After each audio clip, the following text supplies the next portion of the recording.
What is going on, everybody? Welcome to another episode of 4th and 15 with Mel and Smooth. I am Mel, and joining me as always is Ronnie Big Smooth Hennigan. Smooth, what's up, man? Mel, what is going on, sir? How you feeling? How's your weekend? Bro, I'm exhausted. just, I'm the same way, man. But look, just know that. I feel you, and it's been a long one for me. This is like the highlight of my weekend right now. Definitely blessed to have our guest on the show. Looking forward to having this discussion with you, brother. Mel, go ahead And and take it away, speaking man. speaking of guests, we actually are blessed because I didn't think this man had time to see us, but he did. So I'd like to welcome, arguably, because that's what the AFL says, but me, I say different, but arguably one of the hardest hitting DBs in arena football league history, Mr. Raging Cajun himself, Damon Mason. Welcome, Damon. What's going on, guys? Not a whole lot, man. Yeah. Okay, to start off, I did want to ask, when you were in uh, when you were at college, what was that atmosphere like? Because they didn't really respect you guys being at that time. Was it Southwestern Louisiana? USL. Uh, yeah. How did that translate for you on the field, knowing that you had to earn the respect that most teams are given? Man, that's a great question. Uh, I think the way I'm gonna start off is I had to first earn my respect as an individual. I really didn't, I was reluctant to go to that school. It was the last school, but actually the only school that offered me a scholarship. Okay. I had desires to go all other places, including LSU. Growing up as a kid, I always want to go to the top school. I never knew what USL was. I never been to Lafayette in my life, so I never heard of the school. So, but they recruited me heavily and waited to the last minute. So once I decided to go there, it was about earning respect for myself, which I think I did kind of fast on the football field because I was just coming from Desperate High School. I was always used to being a part of a winning program, and hmm we had a way of doing things that works on discipline first. So just one quick story, just so like when you go to college, that the first couple of weeks or 2 days is just all incoming freshmen. So we felt like we had it going on because we were getting all our reps because we we was the only people there, and all the guys were tired and everything, and I'm standing up with my helmet on, everybody bending over, some guys throwing up naturally and just taking the knee, and I'm standing up with my helmet on, locked and loaded, buckled up. And I remember my roommate looked at me and said, "Man, what's wrong with you?" I said, "Bro, where I come from, bro, we can't take our helmet off till they tell us." So it was just my way of doing things, and I was trying to earn a starting spot as a freshman, which that didn't happen. I got red shirted. So just trying to do a lot of different things, as I say, of earning respect for myself. I felt like I didn't get a lot of attention. I was like, and being honest with you guys, like, man, they come sit in your house and they tell your parents all this good stuff. They tell you all this good stuff, and then when you get there, it was like, well, who is Damon Mason? All the other guys getting interviews from the local area, and I'm like, oh man, man, I should have went here, I should have went there, I could have went here. My mom was just like, she was my coach. She was like, killing with kindness, make a name for yourself. So I started going to practice every day as a freshman. What's up, coach? What's going on, coach? Just speaking to the coaches, and the coach, whatever the coaches told me to do, I did it. And they might have think I didn't know what was going on, but I used to hear him. Watch this. Hey, Mason, you ain't this shit all day. All right, coach, what you want me to do? Go hit number 45. All right. Bam.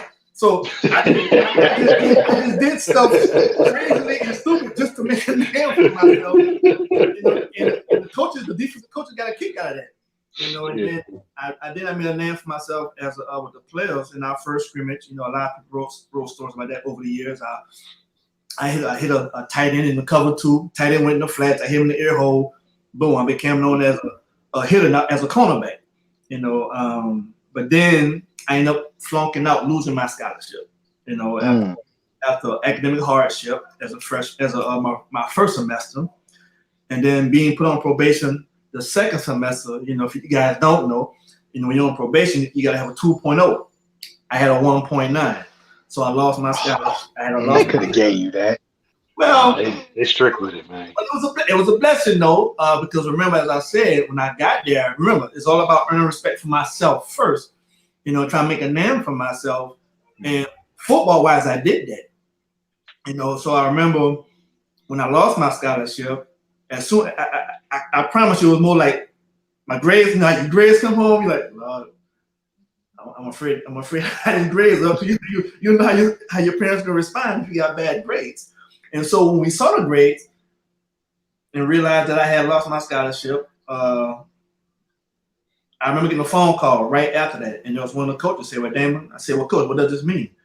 And I just remember him saying, "How would you like to go to a junior college and play football at a junior college in Mississippi while you get your grades together?" And all I heard was blah blah blah blah blah, play football, blah blah blah blah. I like, coach, whatever I gotta do. And then I remember my mama telling me this here. She said, "Well, you know what?" And she didn't fuss, which was surprising, but she said two things that I never forgot. And I always share with people.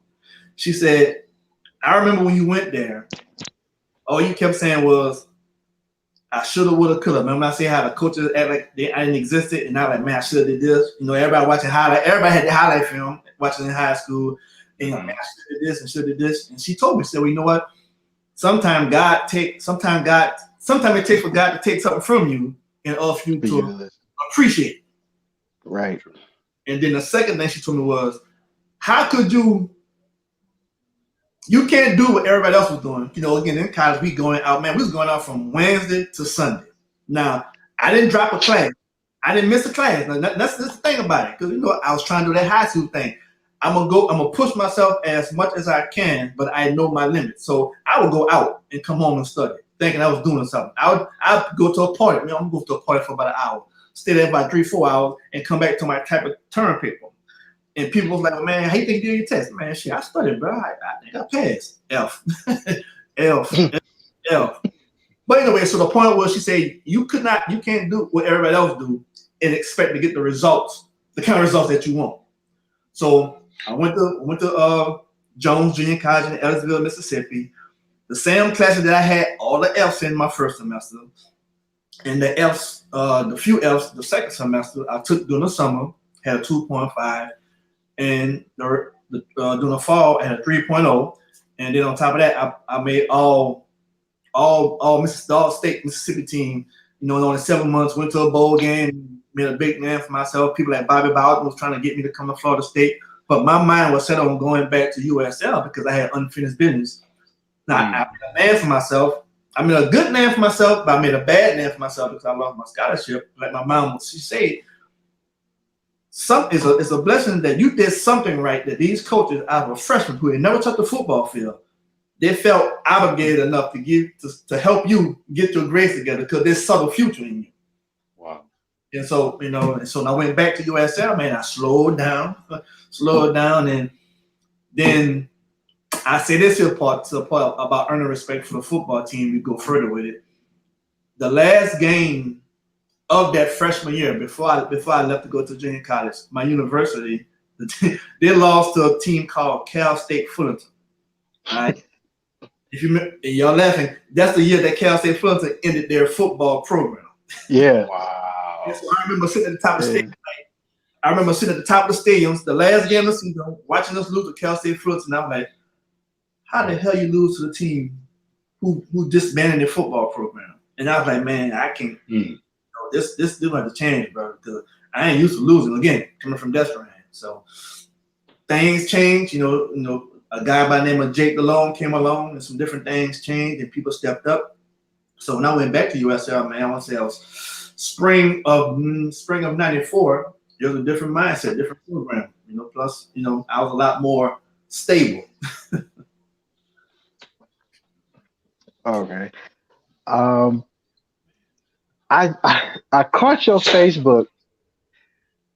I don't remember who you guys were playing, but it was you. For those of y'all that don't know, let me start over. Southwestern Louisiana back then is what you now know as Louisiana Lafayette. It was the old school FCS thing that they did where they didn't respect the FCS schools, but somehow these FCS schools was beating people back then. I can't remember who it was. I think it was Texas Tech. It was a Texas team. I'm trying to remember. A&M. Okay, it was Texas A&M. What was that atmosphere like for that game? Because they put you guys on TV. Um, Big game for a big, what was it, Big Eight at the time? So a Big Eight school coming down to quote unquote little old Louisiana Lafayette. What was that like? Because I imagine that week was big. But what you're trying to say is that at one point in time, a school like Louisiana Lafayette, back then Southwestern Louisiana, we was considered sacrificial lamb. We was the school that Yeah. the big programs would play the first game of the season for a warm up. And that year, actually, we ended up playing Florida the year they won the national championship, the first game of the year. And Texas A&M was scheduled the second game. The third game we played Southern Miss, and then down the line we played Texas Tech, we played Virginia Tech, and we ended up playing. We played Houston in the middle part of the season when they had Antoine Smith, first round draft for the Patriots. So right there, the same question. People's like, man, what y'all coach trying to do to you? And my answer was, well, I don't know about them, but he trying to get me back because I'm about to go off. That was my mindset. So even before setting up the Texas A&M game, you playing Florida, national champions. Well, perennial national champions, because they had basically dismantled Nebraska, Right. sometime before that. I think the last season. So you're going down there and love my coaches, but the mindset of our head coach, God rest his soul, Nelson Stokes, he was more of when you play those big time programs, he don't want to get embarrassed. Let's not get embarrassed. He was like, man, hell with that. We gonna win. We playing to win. I'm playing to make them. Every school that we playing against that hands up on giving me a scholarship, I'm gonna make them feel the rat of them. That was my mindset. Win, lose, or draw. That was my mindset. Like that. So and I'm gonna get the A&M, but so going to Florida, on the plane to Florida, I had a picture of Ike Hilliard on the front seat in front of me. Now just standing like, boy, I'm gonna kill you. And I took this picture the entire game. I'm gonna kill you. I don't care what I you. I'm gonna try to kill you. And they had Riedel Anthony and Eric. And so in the game, y'all remember Riedel Anthony? He was coming across the middle. I'm a strong safety. Wow. Man, they throw the ball. I don't care. I'm gonna hit you. That's my mindset, man. So we ended up getting beat pretty bad, but I had that first game against Florida. I had 9 tackles, an interception, a block punt, and a forced fumble on Ike Hilliard, which I ended up bruising his ribs. He left the game. So now you're going and getting ready for Texas A&M. We had a bye week. And Texas A&M that year was ranked 25th in the nation, and they was playing BYU on the week of our bye week. So I just remember sitting watching the game, and they couldn't pass the ball. I'm like, and so they had a lot of young guys. I still remember the guy now. I like the style. His name was Sir Parker. If y'all remember him, Sir Parker. Sir Parker. Yep. Actually, he had that movie. They call him Sir, something like that. But, my roommate was name is Britt Jackson from Hammond, Louisiana, and I was telling Britt, I said, man, you know what? I like his style, bro. I said, he's smooth. But if they think they're gonna come to the field, just run left and run right, run up and down the field, they got another thing coming. And I don't want to cut because my mindset was totally different. But see, I'm a strong safety. So you know how that goes. I'm in the run game. You know what I'm saying? If my tight end block, I'm free. So that's all they did was try to run the ball. So leading up to that week, man, it was just like it was electric, because we knew we could play with them. And matter of fact, to back up, they had a couple of guys from Texas A&M who live in the Lafayette area. So you guys know how it goes. So during the summer, we actually ran into a couple of guys from Lafayette who had some of the Texas A&M friends down from Texas in the club. And it was cool. We talked trash, and I just gotta say exactly how I said. I said, boy, we gonna kick your ass, bro. I'm telling you. we talked so much trash about it. So that was that. So it started during the summer. You know, once the schedule come out, you see who you're gonna play, and then you meet the people in the club. Y'all got the audacity to come down here like y'all run stuff.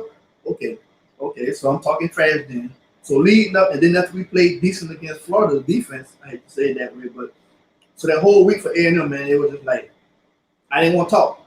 You know, they had a big old thing on campus, big old pep rally. I said, I don't want to talk. They called me on stage to let all the seniors speak. I didn't normally do it. First home game, national televised game, as you said, and they asked me, so you know, I just give a sign, Mason, what you gonna do? Shake my head. How many interceptions you gonna get? So I did, and I had 2 interceptions that game. But that week, man, it was just electric, and the whole week in practice, it was like, hey, man, win, lose or draw, we don't care. You know, our motto was, our motto back then on defense was, how can I put it? F it on 3. We didn't give a care. I like that. Whatever it is, F it. You know, and no class, no discipline. On defense, we're not gonna play with class. We're not gonna play with discipline. What you're gonna get the way you're gonna get it. And that was our mindset, you know, because you playing this big time program, you're not gonna punk us. We don't care if we win or lose, but you won't punk us on defense. And that was our mindset that week. So it was, you know, that was some stuff I never shared with people that way, you know. Mm-hmm. But it was we was ready for it, man. We were definitely ready for it. Okay. Now, because I did watch a little bit of that game when you posted it, and I have to say, you really don't like people when you put that helmet on. With that being said, you get out of college and you hit the Arena League, and your first real season is with Orlando. And for those Arena fans watching, for those sports fans watching, as a Predators fan myself, watching you play in the jungle with the glove and EJ Burt and all of these guys, what was that? Was that an easier transition for you, or was it something you had to get used to as far as speed? I don't want to say the speed. The game I had to get used to because, again, being a strong safety, I tell people like this here. I learned the art. Let me say it again. I learned the art of covering in arena football. There's an art to it. You know, I learned the art of, that's what I'm saying now, of studying film. Not watching film, but studying film. I learned how to become a pro on the pro level. There's a difference between watching film and studying film, meaning breaking it down, looking at all the different intangibles. You know, learning the different, when I say about the art of my position, that's why I tell people the beauty of arena indoor football. It's every individual on one-on-one. So if you want to not only be good but excel at the top level, you have to learn the art and master the art of your position. Every little, every one little step you beat. Yeah. You know what I'm saying? Unfortunately, I do. You know, I learned the proper angles. I learned to take calculated risks and chances. And that definitely was my game because when you're playing with the glove, he's damn near gonna gamble 99.9% of the time. So somebody had to be consistent in their game. But to answer your question completely, the first thing I had to learn was that this is professional football. I remember the fans, man, you know, the jump. I love all the fans. I played for many teams in a 14, 13-year career. But that first year, man, the fans, they'll cuss you out if you don't do right, you know, they hoop and holler. And I can't lie, my feelings kind of hurt. But then I had to check myself. Hey, man, this is not college. This is football. These people are paying money. So if you don't like them talking bad about you, better step your damn game up. So that was that. So that was my rookie year, '98. You know, I wore number 28, which the glove is known for winning. You know, as you know, we went to the championship. You know, and I was blessed to catch an interception in the championship game and pick 6. But then going into 2009, you know, when the glove had made a name for itself, I mean, Kenny McIntyre came on the scene in one game and got their nickname the glove instantly. You know, so now you go into the '99 season as returning champions, and everything was the glove. And I'm sitting back here like, hold up, man. Damn, that's my dude, bro. Hey, shit, I need to hit my name. You know, so now my mindset changed. You know what? I gotta go back to D Mason. Matter of fact, Jay Gruden actually set the tone. He told me, he said, look, he said, you had such a great career in college. I want you to wear number 9. So that's why I changed from 28 and went to number 9, my college jersey. So with that being said, and changed my mindset, I went back to put my elbow pads on, got my mouth guard mouthpiece, had my glove that had pads on my knuckles, put my thigh pads in, you cut them up. I went back to that physical mentality. You know what? I might not be catching the interception every play or often like Ken the Glove McIntyre, but one thing I can do every play is try to knock somebody out. And that's when Jay started calling me D-Rock. Okay, that was gonna be my next question. So you answered that one already, because they used to, up here in Cleveland, they give us the ESPNs and the TNNs when arena football was really big up here. So they was always called. They wouldn't even call you Damon Mason. They would call you D-Rock. It was like, okay, I know he can hit, but where did the name come from? Now I know. I appreciate the answer. This one, bring it back. I'm gonna throw it back to 1999. You wrote this. I'm gonna read it back. Oh wow. Right. Man, I learned a lot from my many years playing in the AFL. So many legends and great players I had the pleasure to play with and against. Eddie Brown, definitely the best at celebrating. Coach Derek Stingley, I remember reading the article about you and your dad the day before the game. Always much respect, bro. Leroy Thompson, still mad at you, setting me up on the toss sweep. Come being nice before the game, saying, man, stay up, Mace. Don't forget, man, don't go for my knees, and then you run me over. We who watched the game, because I was heartbroken. I'm not gonna lie to you. I was really heartbroken over this game. Love Eddie Brown, love Coach Stingley, but as a Predators fan, this one hurt. So, Arena Bowl 13, Predators versus Albany and the Firebirds was one of the most watched Arena Bowls of all time. Going into that game, we already knew you guys were repeat or defending champs. This was supposed to be y'all repeat year. Nobody expected Albany to have the season that they had, but they had it with Stingley and Eddie Brown, because that's a pedigree not me can match. Right. What was the atmosphere like before the game for you and the defense? Because it was a defensive game until Coach Brown, Eddie Brown and Coach Stingley started, I won't say getting loose, but they started adjusting to what you guys were doing. So what was the atmosphere like before the game going into the first series? I'll tell you what, they said I love setting up stories.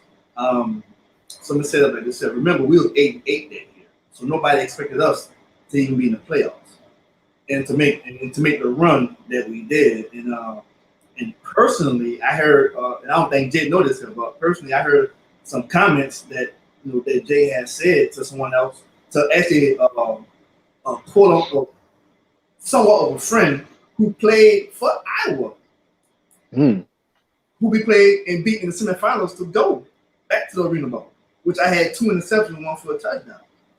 And he told me something that really teed me off. And it was something like, Jay told me that Mason played like he afraid to make big plays. So, okay. So that semifinal game, I was on 38. You know what I'm saying? I scored a touchdown. I didn't want to shake nobody's hand. I didn't want to celebrate. Nah. I had a chip on my shoulder, which was a good thing. And I wanted to say that as you saw the game, watched the game way back then, and when I posted it, it was a defense again. I forgot a lot about this stuff, but I mean, Eddie Brown is Eddie Brown, man. And that's probably it reminded me of when we played Albany. That's probably the only time that we matched up when I covered anybody else except Eddie Brown, because Jay wanted nobody but Kenny McIntyre on Eddie Brown when we played man covers. And as I look at it now, like, man, I wish we would have done things differently. just to give him a change up because we played them earlier that year, so they know whenever Kenny is on Eddie, we playing man, So and one of my hardest receivers in arena history to cover was Greg Hopkins, white guy, because he was physical, and I don't say that was not my Achilles heel, but if you was afraid to be physical with me, you was playing right to my hand because quote unquote I'm gonna pump you so to speak. I'm gonna sit on the goal line, I won't move. I'm gonna sit at 10 yards and I won't move. So if you're afraid to run into me, I'm gonna make you run left or run right. I'm gonna get you off your path. Right. Hopkins was not afraid. Hopkins, he already had to run and start. So they're like, man, if I give an inch, that's all he needed to break it off, to get separation. So man, we had a solid game plan, bro. We were very confident. Again, being 8-8 and basically destroyed Iowa to get back to Arena Bowl. But this is the thing a lot of people don't realize about the indoor game of football. And unfortunately, I was a part of it. When you say, for as great as they say we were in Orlando, and we were great for many years, it almost gets to the point where they expect us to pitch shutouts. Offense can play bad. It's a game of position. 9 times out of 10, if your offense comes out in the third quarter, they don't score no points. But the opposing team is scoring points. So they're not going to focus on the fact that the offense ain't scoring no points in the third quarter. They focus on the point that the defense is giving up points in the third quarter. But the thing about us was, especially me and Kenny McIntyre, we're not going to point fingers. We're not going to complain. And look, we don't play offense. That was my mindset, my mentality to the entire defense. Hey, bro, we don't play offense, so we ain't going to tell them nothing. What they do is what they do. We just got to do our job when we get out there. So it was hard. It was hard when you played against someone like Eddie Brown and Coach Stingley on offense, but then you got Pulowski, the quarterback. Shit, man. People talk about how good Aaron Garcia was and Clint Dozell. Pulowski was a fool because somebody had to throw Eddie Brown the ball. And for as great as Eddie Brown was, and of course Greg Hopkins, I don't know, Greg or Craig, can't remember, but Hopkins was just as good. There was a good 1-2 combo. Those other guys they had that I kind of forgot about them. I can't remember their names right now, but still, I don't think they was not as good as Hopkins and Eddie Brown. I'll be honest with you, they was not as good as those two guys. But when you got a polished quarterback who can get them the ball, he can make them look good. Yeah. You know what I'm saying? So, and then Leroy Thompson, he playing the fullback linebacker position, man. Then you had guys on the offensive line like Kyle O'Brien, who was the center. You see, I've known these names now. Back then I didn't want to know these guys, man, and that's what I meant by I told Leroy Thompson. One of the things I hated doing over the course of my career is you start making friends with people.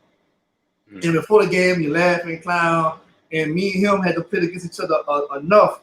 And hey man, Mace, man, come on, man, still, because I'm a small defensive back, I'm physical, and you can block me. I'm not gonna slow down. I'm gonna run through you. You're just gonna be at your head or at your knees, but I won't slow down, take on the block. So now when he gave me that little spill, and I hope you're watching this, Buster. Granted, it was not in the Arena Bowl when he did it. It was not in the Arena Bowl, but it was after. But I still threw it in there because he did it to me. And I could take pride. I changed the game. This is what happened. Normally, in arena football, all you had was the toss to the fullback. So and if you have your offensive specialist doing the high motion, they're not physical, so they're not gonna block Mason. If you got somebody who's not physical trying to block Mason, that's a loss waiting to happen.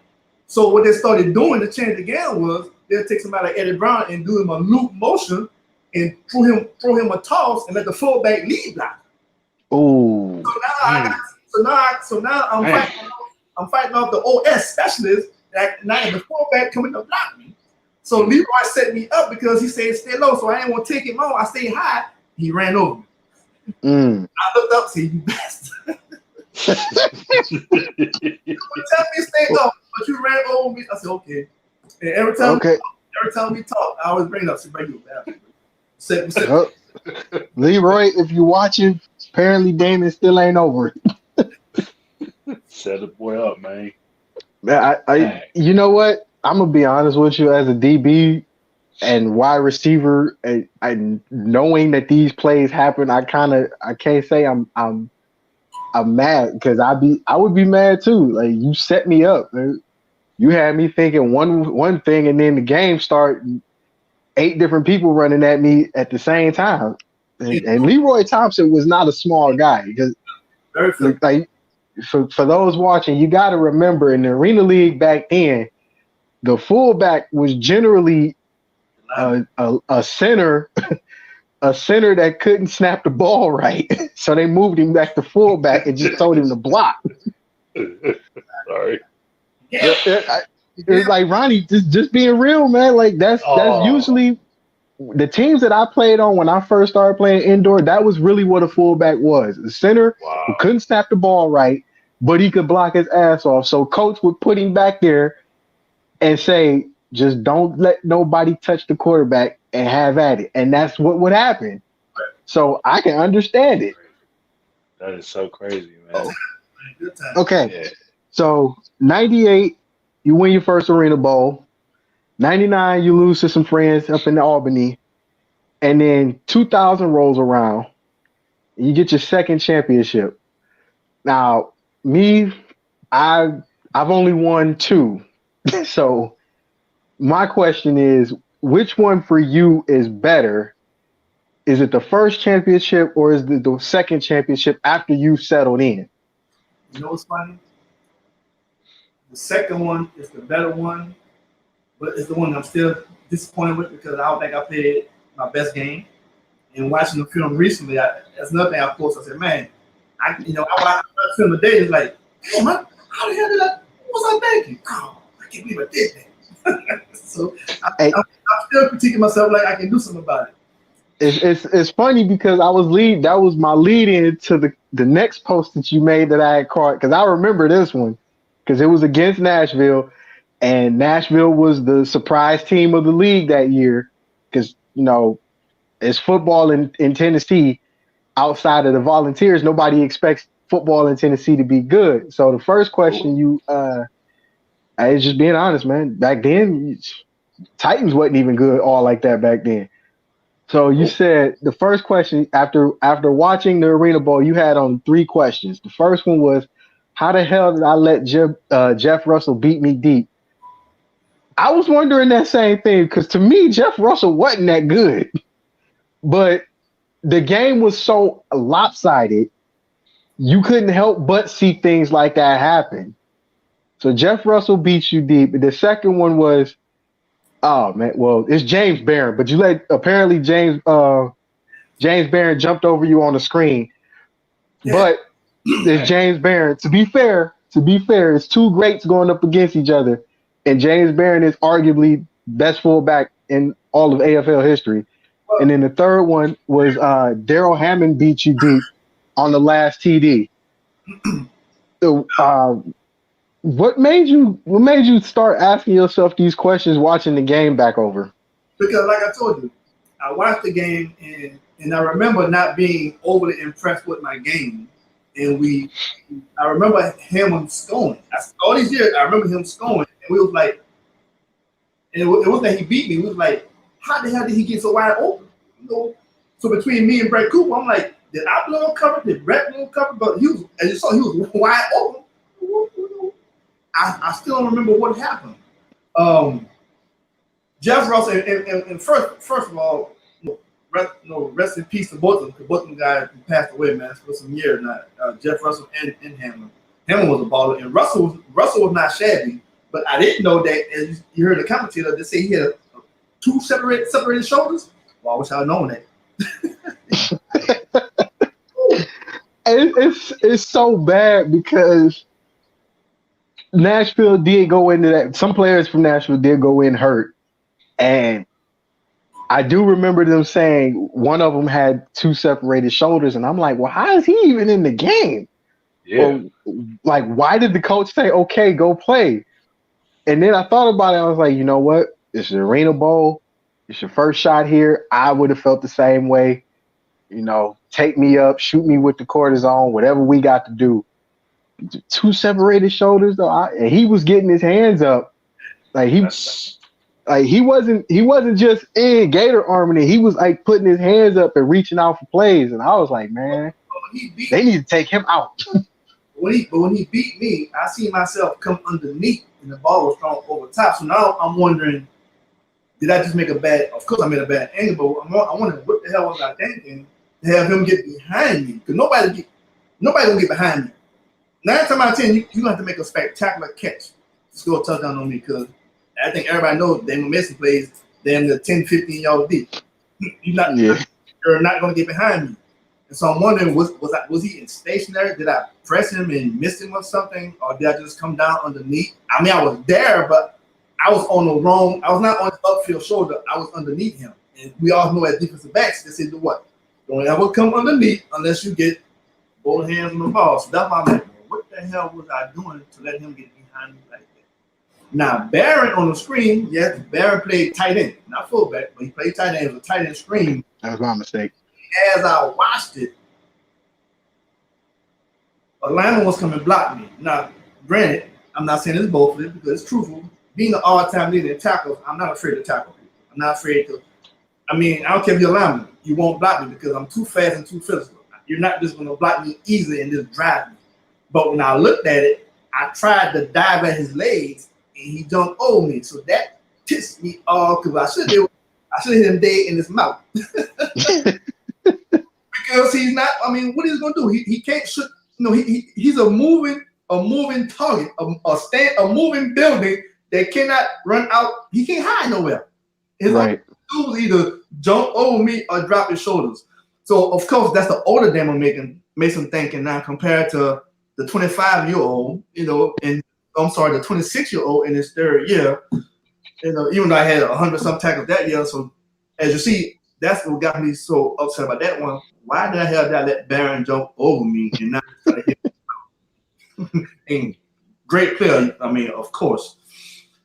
And yeah, I just remember that game. Like nobody, for fans up here, because a lot of me and my friends growing up were fans. Like nobody cared that. Nobody really cared that Nashville had made it. We knew who was gonna win, but to see the game get out of hand the way it did, just for us, that was the epitome of how defense should be played and should look, as opposed to, well, I guess I was the only team I could compare it to at the time was the Browns, because that's all we had. Well, look at it this way and see.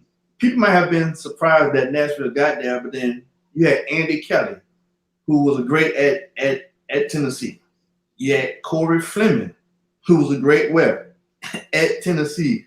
And then people forgot that they had Tyrone Jones. Now, if you don't know who Tyrone Jones is, but people who don't know who Tyrone Jones played high school football with Marshall Faulk. Tyrone Jones is faster, or was faster than Marshall Faulk. Wow. And so imagine somebody that fast being the OS going in high motion. So that's who I had to cover. So I was locked and loaded that. And if you've seen the film, I don't know the whole thing, but one time he didn't know that if you cannot run a hitch on Mason back in the days, because once when you stop, I'm coming full speed and I'm gonna blow you. I don't care if you catch the ball or not. I'm gonna try. My mindset was I'm gonna try to remove your spine from your back. That was my mindset. So the only way to beat Mason was we got to start doing what?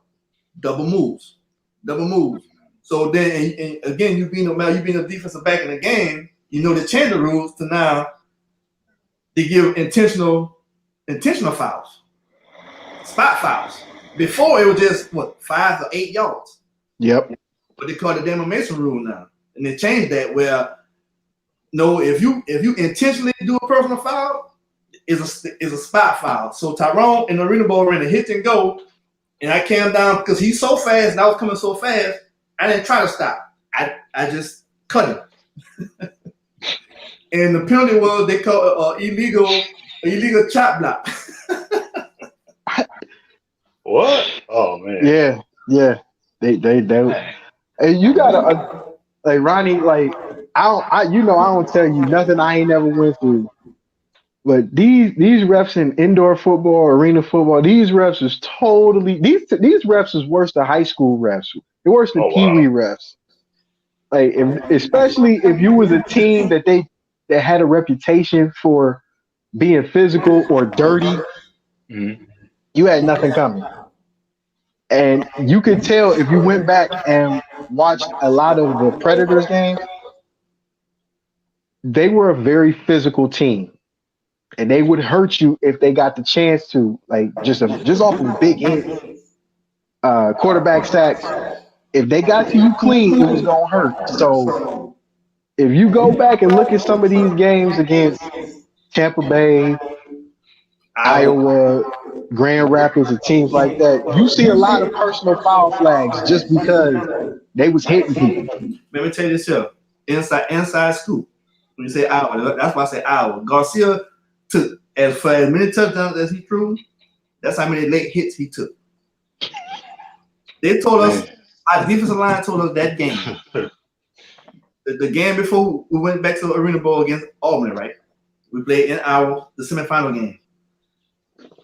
So imagine your defensive line coming in the game and say, "Hey, Max, look, Max, hey, we gonna hit his ass late a few times, right? So don't get mad.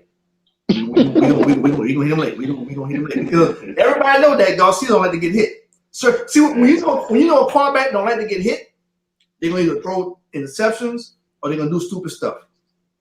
See Garcia, somebody like Garcia, you gotta get in his head. You get in his head by hitting him late. All right, so man, one time, bro, we was like inside the 5-yard line. They hit Garcia late so many times. Where school we go? I said, man, that's enough. I said, that's enough. And I will not lie to you, dog. I mean, they will literally hit you late on purpose in arena football just to try to get into your head. Yeah. But you know what? To your credit, because you played in an era where some of the greatest arena football quarterbacks and uh, NFL quarterbacks and Kurt Warner, you came from that era, so you had to do stuff like that just to get not even an edge, but like some type of mental advantage over these quarterbacks because just like you said, you had Kelly, you had Garcia, you had Orlovsky, Gruden at one time because I remember Jay came back and played for a year or so. Um, Michael Bishop. Mm-hmm. Well, Bishop had talent. He was not polished. You know, I played with him. He was not polished enough to be one of the best, or in that category with the best. Cause man, I seen Bishop throw a ball, bro, so high, high over receiver head and knock the person out in the stand. That's Wow. how not, dog. I played with Grand Rapids, you know, but I mean, you have people like Andy Kelly, yeah, Clint Dozell, you had, oh man, what's that boy name? This gonna come to me.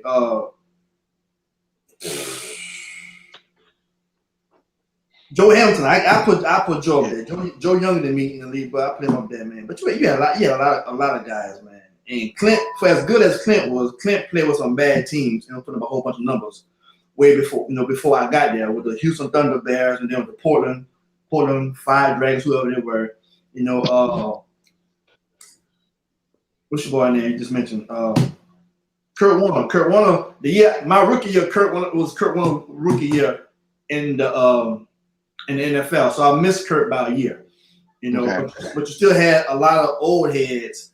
Pulowski, you know, at quarterback, but you had a lot of old heads at receivers and defensive line who knew the game to put the pressure, you know, on the quarterbacks and knew these quarterbacks like. You know, I think for Andy Kelly, for as great as he was afraid of getting hit, which we knew that, but he was also afraid of Kenny McIntyre because he never knew what Kenny was going to do. And Andy would definitely just throw the ball. I got nothing but respect for him, but he would just throw the ball. And for some reason, Kenny would find out where he's throwing it and get a pick. You know, it would be a known fact that Kenny might get 2 interceptions when we play against Nashville. You know, so that was just the, you know, and of course, you know how, again, when you're traveling, you're making friends with people, and you know, after the game, before the game, you might talk some trash. You know, Nashville, we had a lot of fights against Nashville. Had a few fights against Tampa, but we had a lot of fist fights against Nashville. But then I had to learn quickly that on a professional level, man, that man, you can cuss and fight before the game, during the game, but then after the game, everybody go out and drink. Man, I ain't used to that. You can't talk trash to me. Think we gonna keep now, man. They had to calm me down, Ronnie. Man, hey, bro, for real. I was in the club like I said one night. In the corner, in the cut, there's waiting. and they saw me.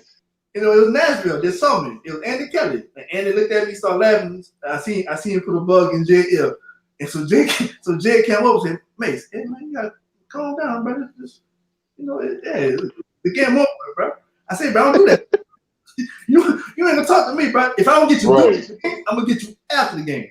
But I learned quickly that, on this level, man, it was good, it was great, but it was bad because the only reason why I say it was bad because when you start caring about your friends, you don't want to see nobody hurt, and that took away from my physicality, Then over the years, and I'm just gonna throw this in there. Over the years, if you don't know, I became more of a player coach. So I started calling my own defenses, and a lot of people didn't realize that or didn't give me the credit. People might have thought that my play diminished. Well, I wasn't making a lot of plays because I was calling the defense to put the best person in position based on personnel, based on down and distance, based on field position.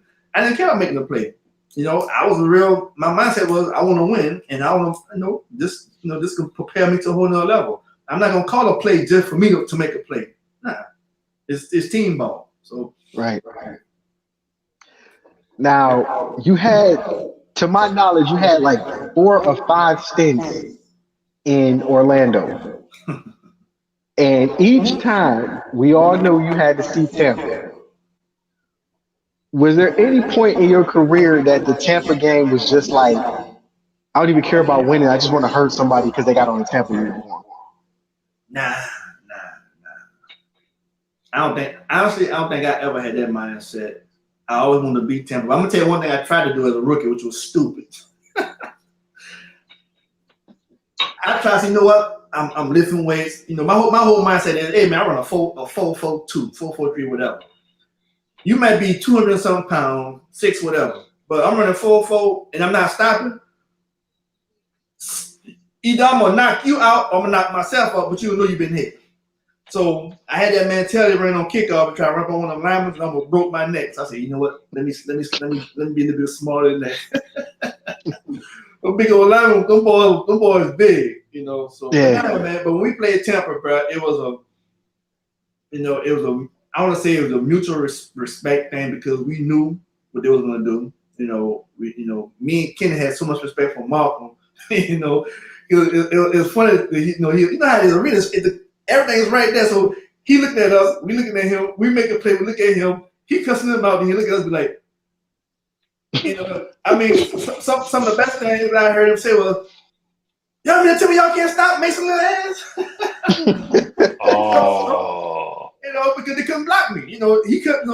It's one thing when you can't run a certain play because you feel like somebody can't block you. You can run certain plays because Mason, is gonna mess it up. And it's like, damn, you know what they're gonna do, and you still can't stop him. So I'm hearing him scream all this stuff right there. So it's just to hear his actions and and his mannerism. I used to laugh. And so over the years, again, God rest his soul, he passed some time ago. And I told him, I said, Coach, I got too much respect for you to play for you. Because I heard some of the things he did, and I didn't want to ever lose that respect for him. That we had as competitors. He showed me a lot of respect in the things that people said that he would say about me and Kenny, in film room as far as what he's gonna do. Y'all know what he's gonna do, and so it was a lot of respect, and I respect those guys, man. Those guys like Jarvis Fran, man. It's like, how can I put it this way? Georgia France is up there with Barry Wagner, Eddie Brown, and pioneers of the game in 4 championships. And he was doing stuff. I think he perfected catching the ball right by the wall. He knew how to catch the ball and fall down at the exact time. And the thing that got me over the hump with a lot of those older guys like a Georgia France is when I started, as I said, when I started learning how to watch film, study film. And I realized that they were doing the same things, you know, the consistency of the play call and how he ran his routes, knowing he was going to do. You know, so a lot of older guys lost faith with me because I knew what they was going to do. I'm sorry, guys. Come here. Don't. It happens to us all the time. Right. We got kids too. We understand. So, Mine walked in on the beginning of the show. but it's being true, man. So watching film, you know, put it this way, a lot of older guys, they just showed up and played. I was a young, hungry guy trying to make a name for himself. So what I did, I came in there and started doing a lot of things that these older guys wasn't doing. You know, putting the time in, studying extra film. So I knew what they was doing before they was doing it. You know, and then, truth be told, the Damon Mason that people know that you saw playing in Orlando, bro, I paired my game after one of the best players for Tampa, Tracy Perkins. And I tell people that openly and willingly, man, you know, share this quick story. And this how it happened. After we won the championship in 98, Jay Gruden brought me in to do my contract. He asked me, do you know how this go? And I kind of did, but I didn't because it's my first professional time. He said, well, what I'm going to do is I'm going to put you in a category with some of the best in the league. You know, this is how I'm going to do our contract. So, and this is when I stopped him. And so this is how I tell people how I did my contract for 2 years. I said, look, Jay, I tell you what, man. I said, I tell you what, you pay me what you think I'm worth. And whatever you give me, I'm gonna consider that a blessing from God. Because before I came to Orlando, nobody gave me the time I did. The NFL didn't give me the time I did. I went to Canada and I got cut. And God used you to give me an opportunity to play pro ball. So whatever I get from you, man, I'm gonna consider that a blessing. But if you know in your heart that you didn't do right by me, God's gonna deal with you in his own way. I'm still gonna get mine, but he'll deal with you. And that's how I did my contract. So then my next statement was this here. I said, well, Jay, who do you consider two of the best in the league? He said, Tracy Perkins and Johnny Harris for Tampa. I said, do you have film on them? He said, yes. I said, let me have it. So for the whole entire summer of 1998, I watched Tracy Perkins and Johnny Harris, and I gravitated to more towards Tracy Perkins because he played the middle. And man, when I watched Perk, bro, Perk would get about 10 to 15 yards, and now, you know this in the middle, he would not move. So he would break on the ball before the receiver even came out of his break. I'm like, God damn, how do you do that? And that's exactly how it was, right? And so, but then after watching film, and seeing how he did it, then I started watching film on my opponents and started realizing, okay, based on how they move, the down the distance, and the tendencies. So, you know, so if I'm deep enough, at some point in time, they got to make a move. So the question is, you know, it's a chess game. Who gonna make a move first? Are you gonna turn and run? Because as soon as I turn to the right, he's gonna turn left. Or if I turn to the left, he's gonna go right. So if I stay at my back pedal, eventually he has to make a move. But if I'm deep enough, he feel like he can't get on top of me. So once he's breaking right off too early, I'm coming downhill at a 45-degree angle. Either I'm gonna get a pick or I'm gonna knock your ass out. And that's how Perk was. Then inside the 10. And then inside the 10, the red zone, he will put his heels on the goal line, get about a yard or two inside, and don't move. Because you know in that game, you can't go to the outside. Why? Kenny McIntyre right there waiting for you to do something stupid like that. So your best route is to go inside. But I'm already 2 yards inside. And so in order for you to come inside, you got to run straight into me. And if you don't run into me, and as soon as you lean this way, I'm jumping that way. So I started anticipating the routes. I'm going to take away the inside route, and I'm going to anticipate the opposite route. And, man, and that became my game, and I got it from Tracy Perkins. People say they got it from me. I said, man, I appreciate that. Thank you, bro. That's respect. But I'm telling y'all, I got it from Tracy Perkins. Amen. So I have a lot of respect for Tampa, bro. The offense, the defense, the coaches. There's always battles. You know, I think I got them. No, I don't know. But I know that rookie year, they beat us in the preseason game. They beat us in both regular season games. So by the time we got right to the Arena Bowl, man, they took us lightly. You know, it was on something else I posted recently. Our season recap. They had us in the hotel, but no air conditioning. But we didn't care, man. It's like, dude, you beat us 3 times. We have nothing to lose. I went to a strip club.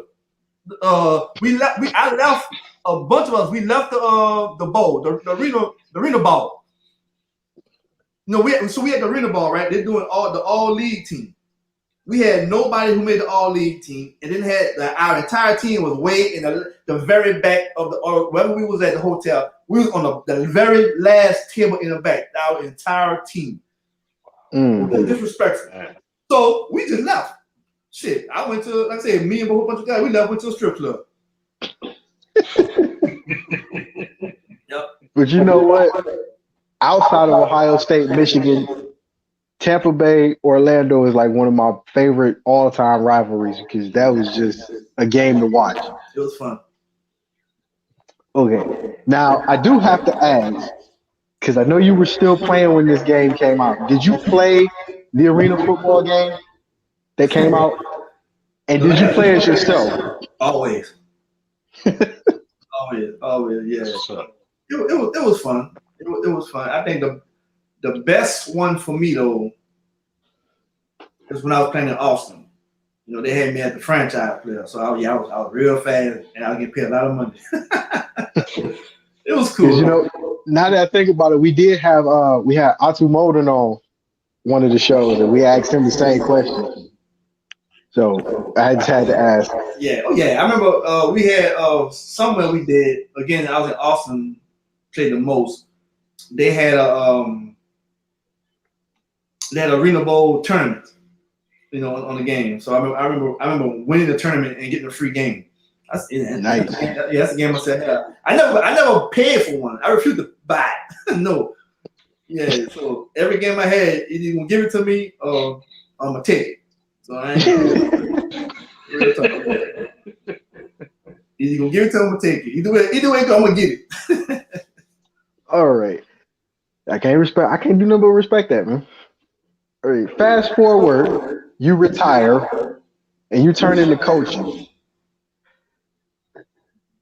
You went from New Orleans to Jacksonville. And if I'm not mistaken, when the AFL finally was going in the trash, Jacksonville went to the NAL, the National Arena League.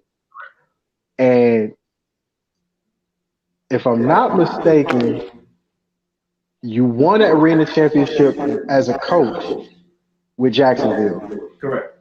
And then you win one as a coach with Jacksonville in the NAL, if I'm not mistaken, with that one too. It was just one. I won my only championship I won with the Jacksonville team was in the NAL. Yeah. Okay. What was coaching like? Because everybody's got a different experience. So what was coaching like for you, knowing you were just freshly retired and still had the mentality of, I'm gonna knock his block off? But good question, you know. But keep in mind, I would say I was already on the path of being a player coach. The last 6 years of my career, I was already coaching. I mean, I'm breaking down film. I'm coming up with the entire game plan. I'm meeting with the head coach and the defense coordinator. You know, but before I meet with them, I will meet with my secondary unit and give them my ideas and try to get their input on my ideas. And I'm saying that way because I was already doing my own defensive, you know, for the most part. Matter of fact, let me put it to you this way. I'm gonna give you the rundown. So the first time I left Orlando, I was when the first time Jay decided to make a deal on me, I asked to be cut so I can go where I wanted to go instead of being traded. Mm-hmm. And I decided to go to Grand Rapids, Michigan, the year they had Bishop. And the reason why I went to Grand Rapids, Michigan, because Sparky, I shouldn't say his name, but Coach Sparky, I'm gonna say Sparky had them fired the entire defense coaching staff. So there was no coaches on defense. No. Wow. And so I said, you know what? I want to go somewhere where I'm needed, not wanted. Because I wanted to prove that, you know what, there's nothing wrong with defamation. Jay Gruden decided he wanted to make a change. He wanted to do something, make a move. So I want to go somewhere where I can, you know, help a team and prove that there was nothing wrong with me. And I knew that, you know what, that whatever positive things that happened on the defense, it was going to refer to me because I'm the only defensive mind that they had there. So I did that. So that's really when it started. So after that season, I went to Austin, Texas for the first time on a 2-year deal. Mm-hmm. We had a secondary coach, but the defense coordinator, me and him met every Wednesday, 2 days before the game. We'll meet every Wednesday, and we will go over the secondary game plan. And basically what it was, that's when I developed the game plan where if I see a formation, I'm going to have 3 plays I can call. Right? See a formation, 3 plays I can call. So that way, you're not waiting for a call. You're never in a position where, oh man, I should call this call. Because when I watch film as a middle safety, I'm watching, okay, if I see this formation, let's just say basic formation, basic right, left, middle motion. So what are the best 3 plays on defense that, matter of fact, what are their best plays that they'll run consistently out of this formation? All right. So they do this, they do that, they do this. Okay, cool. Well, what are the top 3 plays on defense that can basically cover any, no matter what they do, what are the best defenses coverages that based on this formation that I can call? So once I went over and over again, I would pick my 3 defensive plays. So now in the game, in the heat of the moment, I already know it because I broke it down so much. I just call the defense, boom, boom. So that was my second year calling my defense. And then, so after 2 years in Austin, I went to Carolina Cobras, and I stayed there maybe a couple games, and I ended up getting cut because me and Coach butt heads and some other stuff went on that I won't share on there. But basically, I kind of went off. So anyway, I ended up going back to Orlando then. I called Jay. Anyway, after I got cut, me and the coach talked about it in the car, decided to part ways. Cool. As soon as I got the call, called Jay, hey, Jay, give me a call, man. They just gave me my release papers. I said, Jay called me about 20 minutes after practice. He said, what, they cut you? How fast can you get your ass here? So I drove down from Carolina to Orlando. Boom. All right, but I still was calling my own defenses. I stayed there for Orlando that year, then the next year. Then I left Orlando again. That's when I left Orlando the second time when free agency blew up. And I went to New Jersey. And then from New Jersey, and I probably missed it, but I'm going to end it by saying, so after New Jersey, I end up going, New Jersey went to Las Vegas. And then some things happened in Las Vegas toward the last 2 games. I ended up calling the defense from New Jersey. Then I left New Jersey, went back to Orlando again, and that time then Jay traded me again to Utah. I remember that. I was mad about that. I was like, why would you, of all places, why would you trade him to Utah? And I was hot. I was hot, but I never say it over, because that's the reason why I say it this way. And I always tell Jay still, and now we talk every now and then. He said, man, I said, man, stop apologizing about that. He said, I still know I did that. I said, well, Jay, look, I always told you, man, that my mama told me that when things happen that you can't explain, God had a reason for doing it. God had you to trade me or get rid of me all those times to get me from out of my comfort zone, because a butterfly can't spread his wings if he stay in a cocoon. Jay had lock on everything, but when I left from under Jay's covering, see when I left Orlando, bro, everybody wanted me to implement the Mason and McIntyre system. But the thing about it was, you might want the Mason and McIntyre system, but you trying to tell me how to do it. No, you want me here based on what I've done. Don't try to bring me here and then try to change my style of play. No. I wrote a middle name for myself. And so I ended up butting a lot of heads because people trying to change my game. But then it got to a point where I started looking at them from a different perspective. Well, you know what?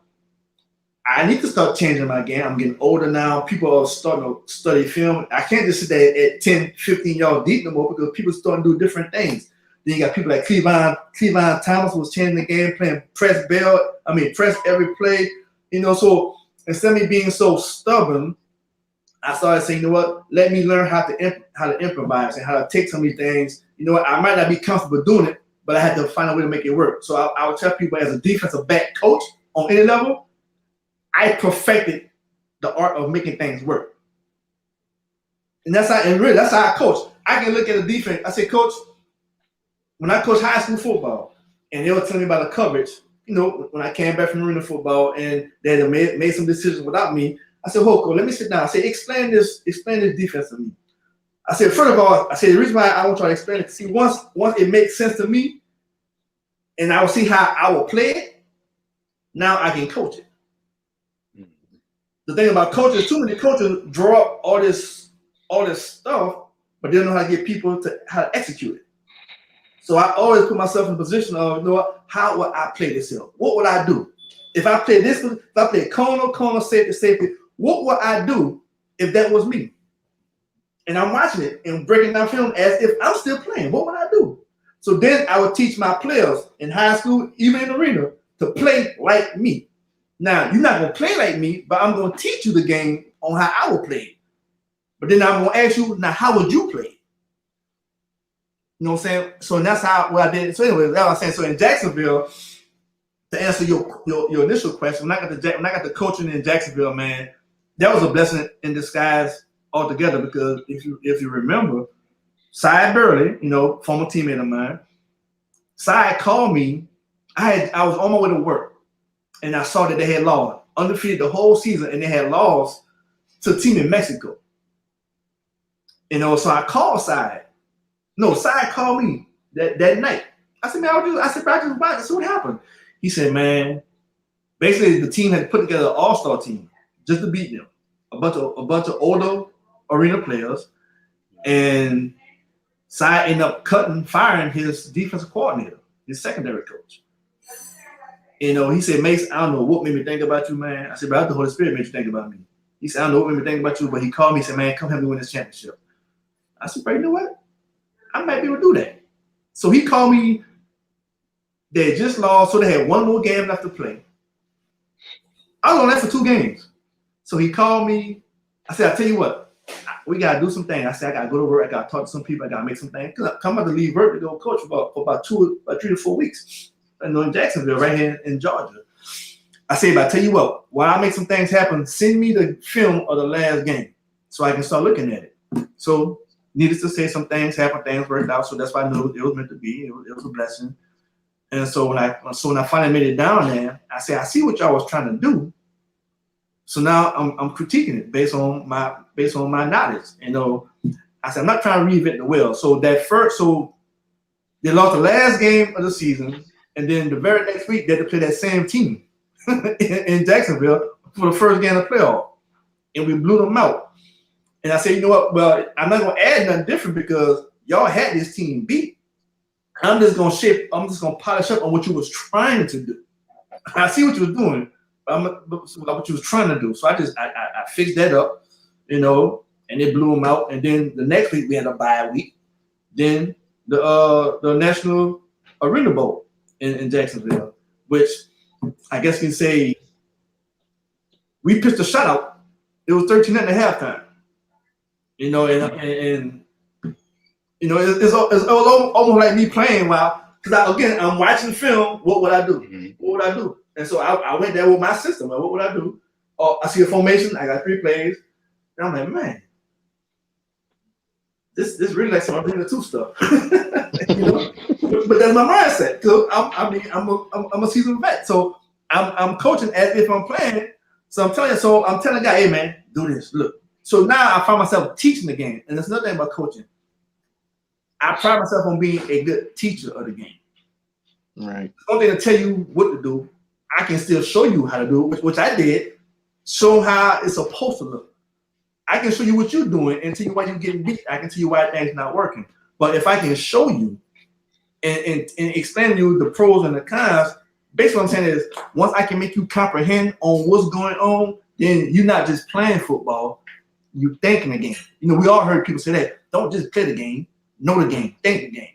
Too many guys on the pro level, even in the NFL, they just play the game, but they don't think the game. You won't go from good to great. You got to do some things differently. Become a student of the game. And so as a coach, I teach my secondary how to become students of the game on any level, high school or pro level. Be a student of the game. And that's my coaching philosophy. That's great advice, kids. If you're watching me, take advantage of that. Actually, we're going to take a pause real quick, and I want you to see this. This boy does. Hey, Phil,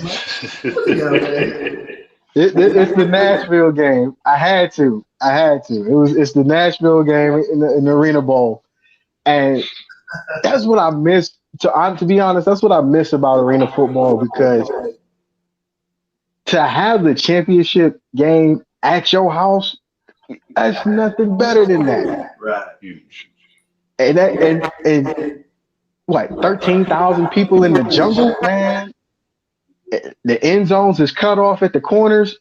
You don't know what you can and can't run. Besides into the wall, man. I miss that. I tell you what, that game, bro. I remember after Hammond scored that touchdown, me and Kenny Mack, we had a system. You know, and the first part of our system was this here. We would not look at the clock until the fourth quarter.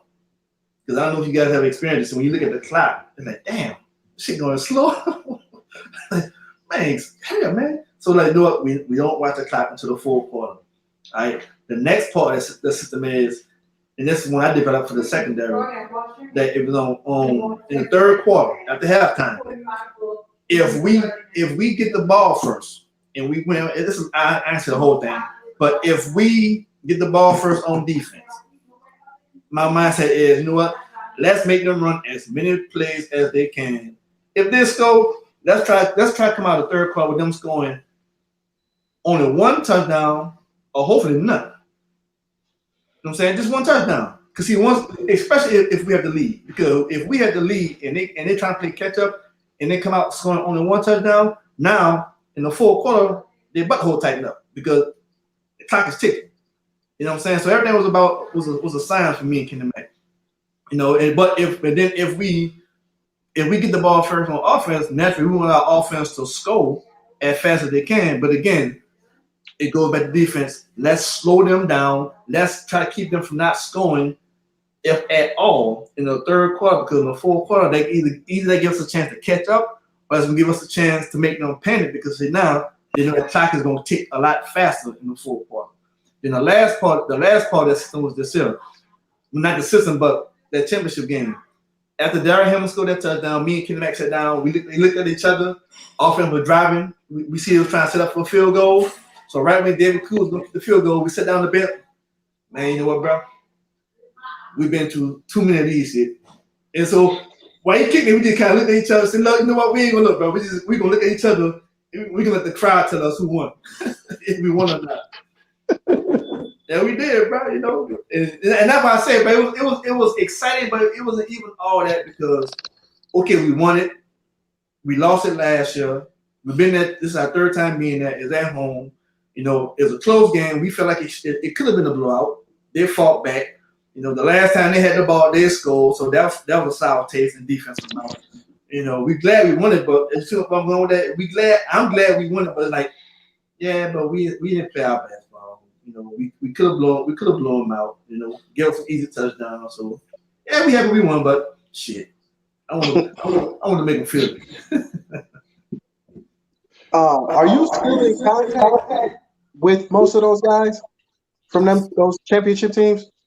A few of them, and I would say most of them on Facebook. You know, most of them on Facebook. You know, Carl Kenny, me and Kenny talk every blue moon, you know, but most of them on Facebook, everybody, man. You know how everybody do their own thing, but that's the beauty of social media when done correctly and done for the right reason, man. You can stay in contact with people easily, you know. It's a shame that you don't call, but I mean, on Facebook is either just send someone a text, you know. So it's good to see you guys face and see what they're doing, man. Every now and then you reminisce. You said it. Every now and then somebody might post a picture or post an old game. So you know, it's a shame that we forget. That's why I love reminiscing. You know, because I refuse to let people forget. You know, who we were and what we did. You know, and that's what I meant by I played with and against so many great people. I learned a lot, man. That my entire life has been that way, and I refuse to forget. You know, what's the old saying? You never know how to go. Don't worry about it. It'll come to me. Do you still talk to Jay at all? It's been a minute. I think the last time, again, I don't like calling people. I don't like, you know, especially when people on that level.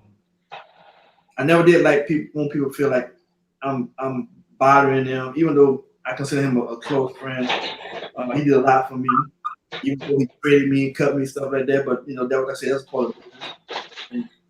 And I always said that people ask me, "Oh man, why you kept going back? Or why you like this so much?" I said, "You know, bro, I learned how to separate my friendship from business. I understand Right. it. I understand it was business, and it was an opportunity for me, even though I was upset at the time.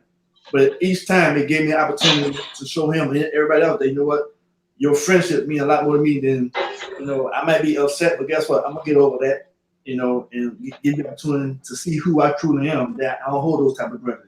You did what was best for the team. So guess what?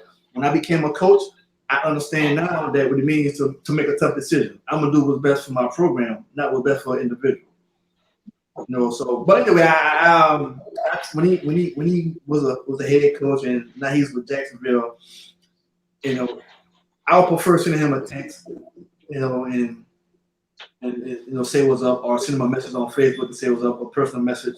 The only time I call, that's just absolutely necessary to give him a call. Or if I send him a text and he say, "Oh, look, give me a call tomorrow," then I'll call him. But just call the blue.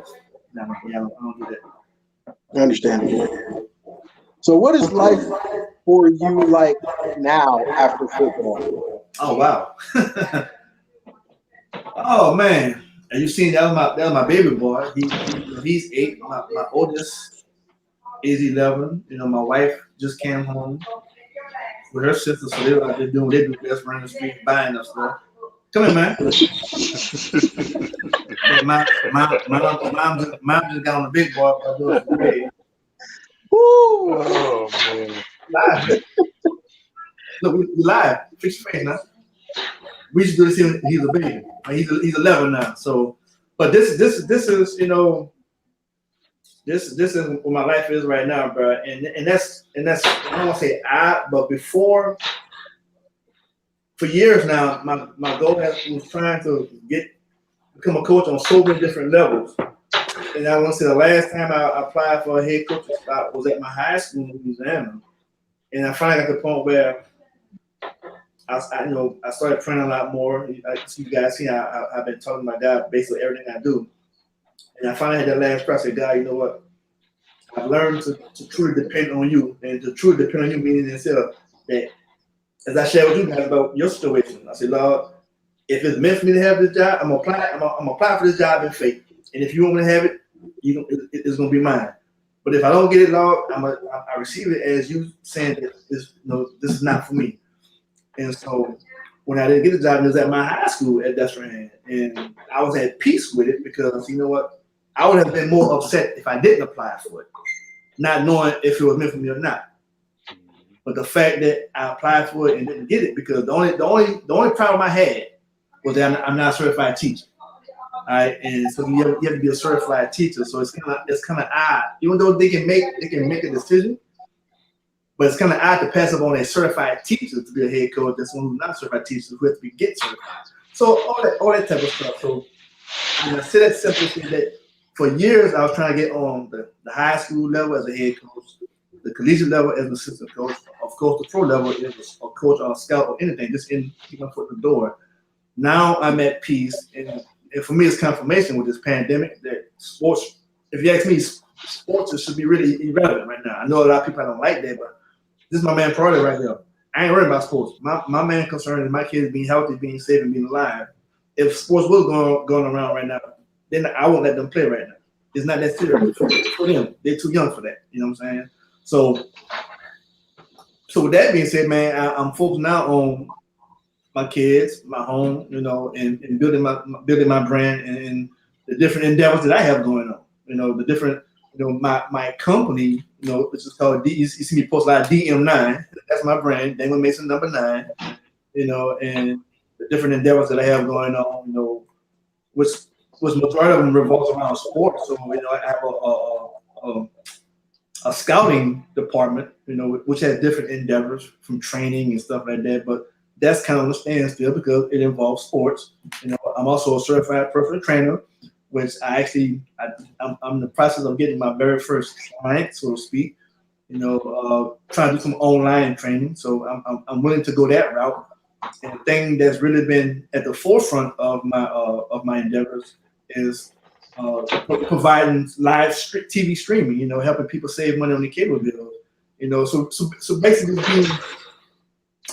being very open, being creative, and finding other avenues, man. And I've been in business for like 12 years now. So this is, you know how it is. You like playing ball over the course of time and being consistent, and being focused, being prayerful, and put myself in the mindset where, you know what, it's not about making money, it's about helping people. If I can help enough people, the money gonna come.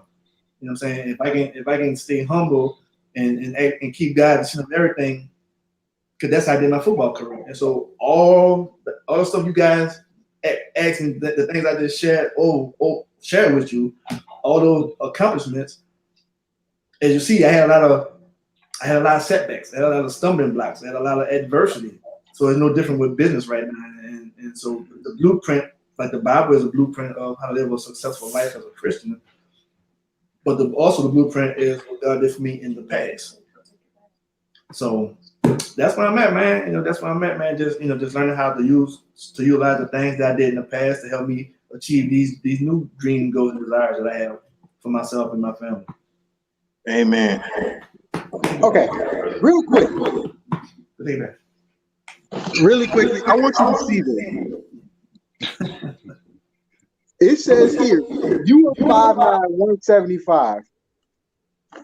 It also says Kenny was 6 feet, 200 pounds. I've seen Kenny up close. Me and Kenny are the same height. And I've seen a picture of you and Kenny standing side by side. Somebody's lying. I want to know who. Who's bigger? Who's taller? Is it you or Kenny? It's taller. Kenny taller, and he has longer arms, and that's the thing. Kenny has arms, man. You heard the stories. The glove. Kenny catch interception with one hand. I mean, just palming the ball. You know what I'm saying? So when Kenny first came to the league, all he did was play bump and run. On the outside. Bump and run on Corey Fleming.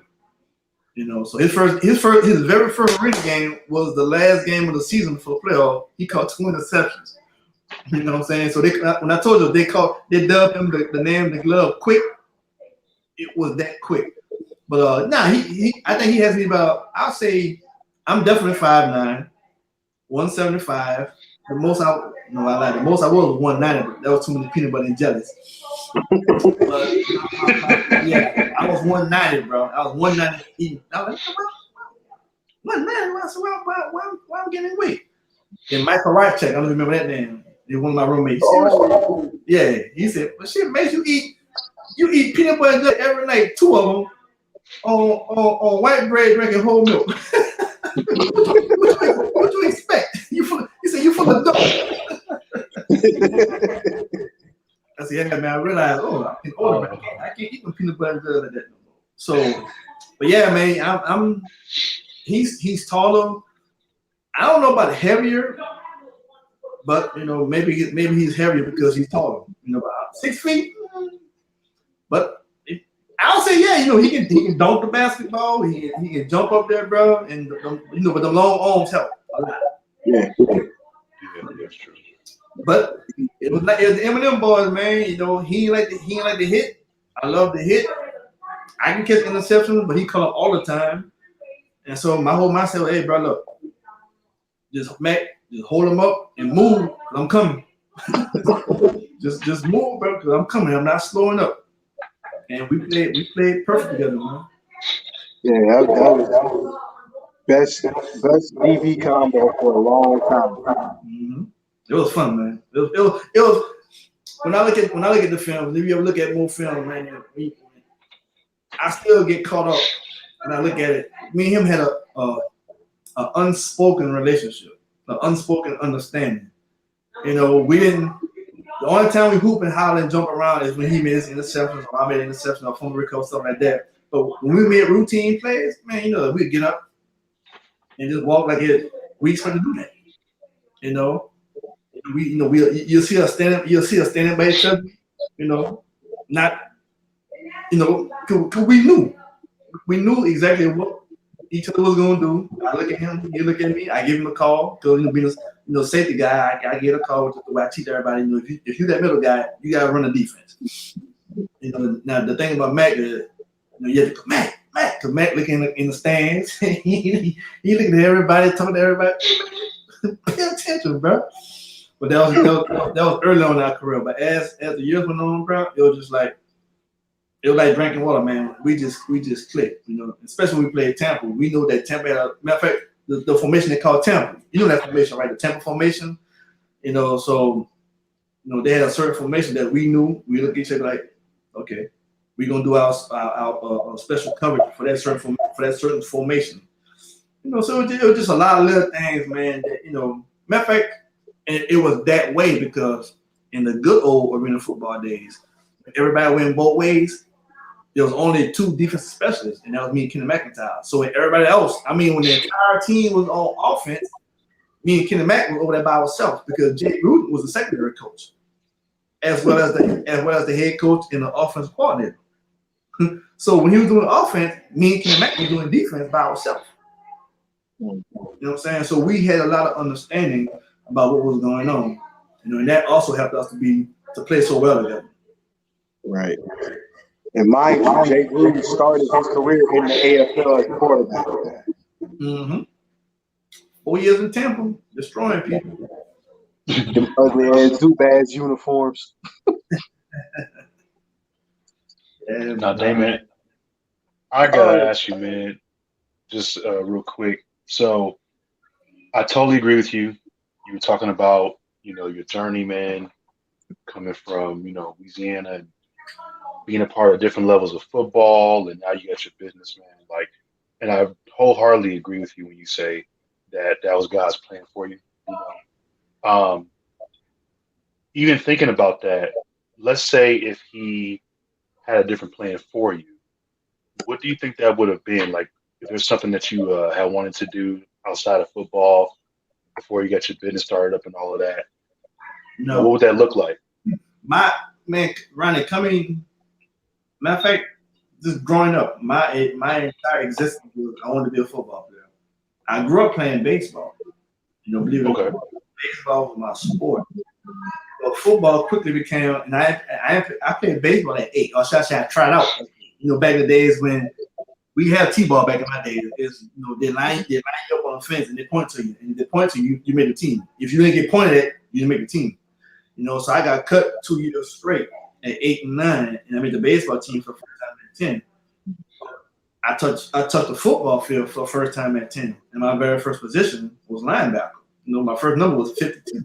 And I had, like most kids, I had the neck roll, the elbow pass that went all the way up to your fingers. You know what I'm saying? The LT special. Right.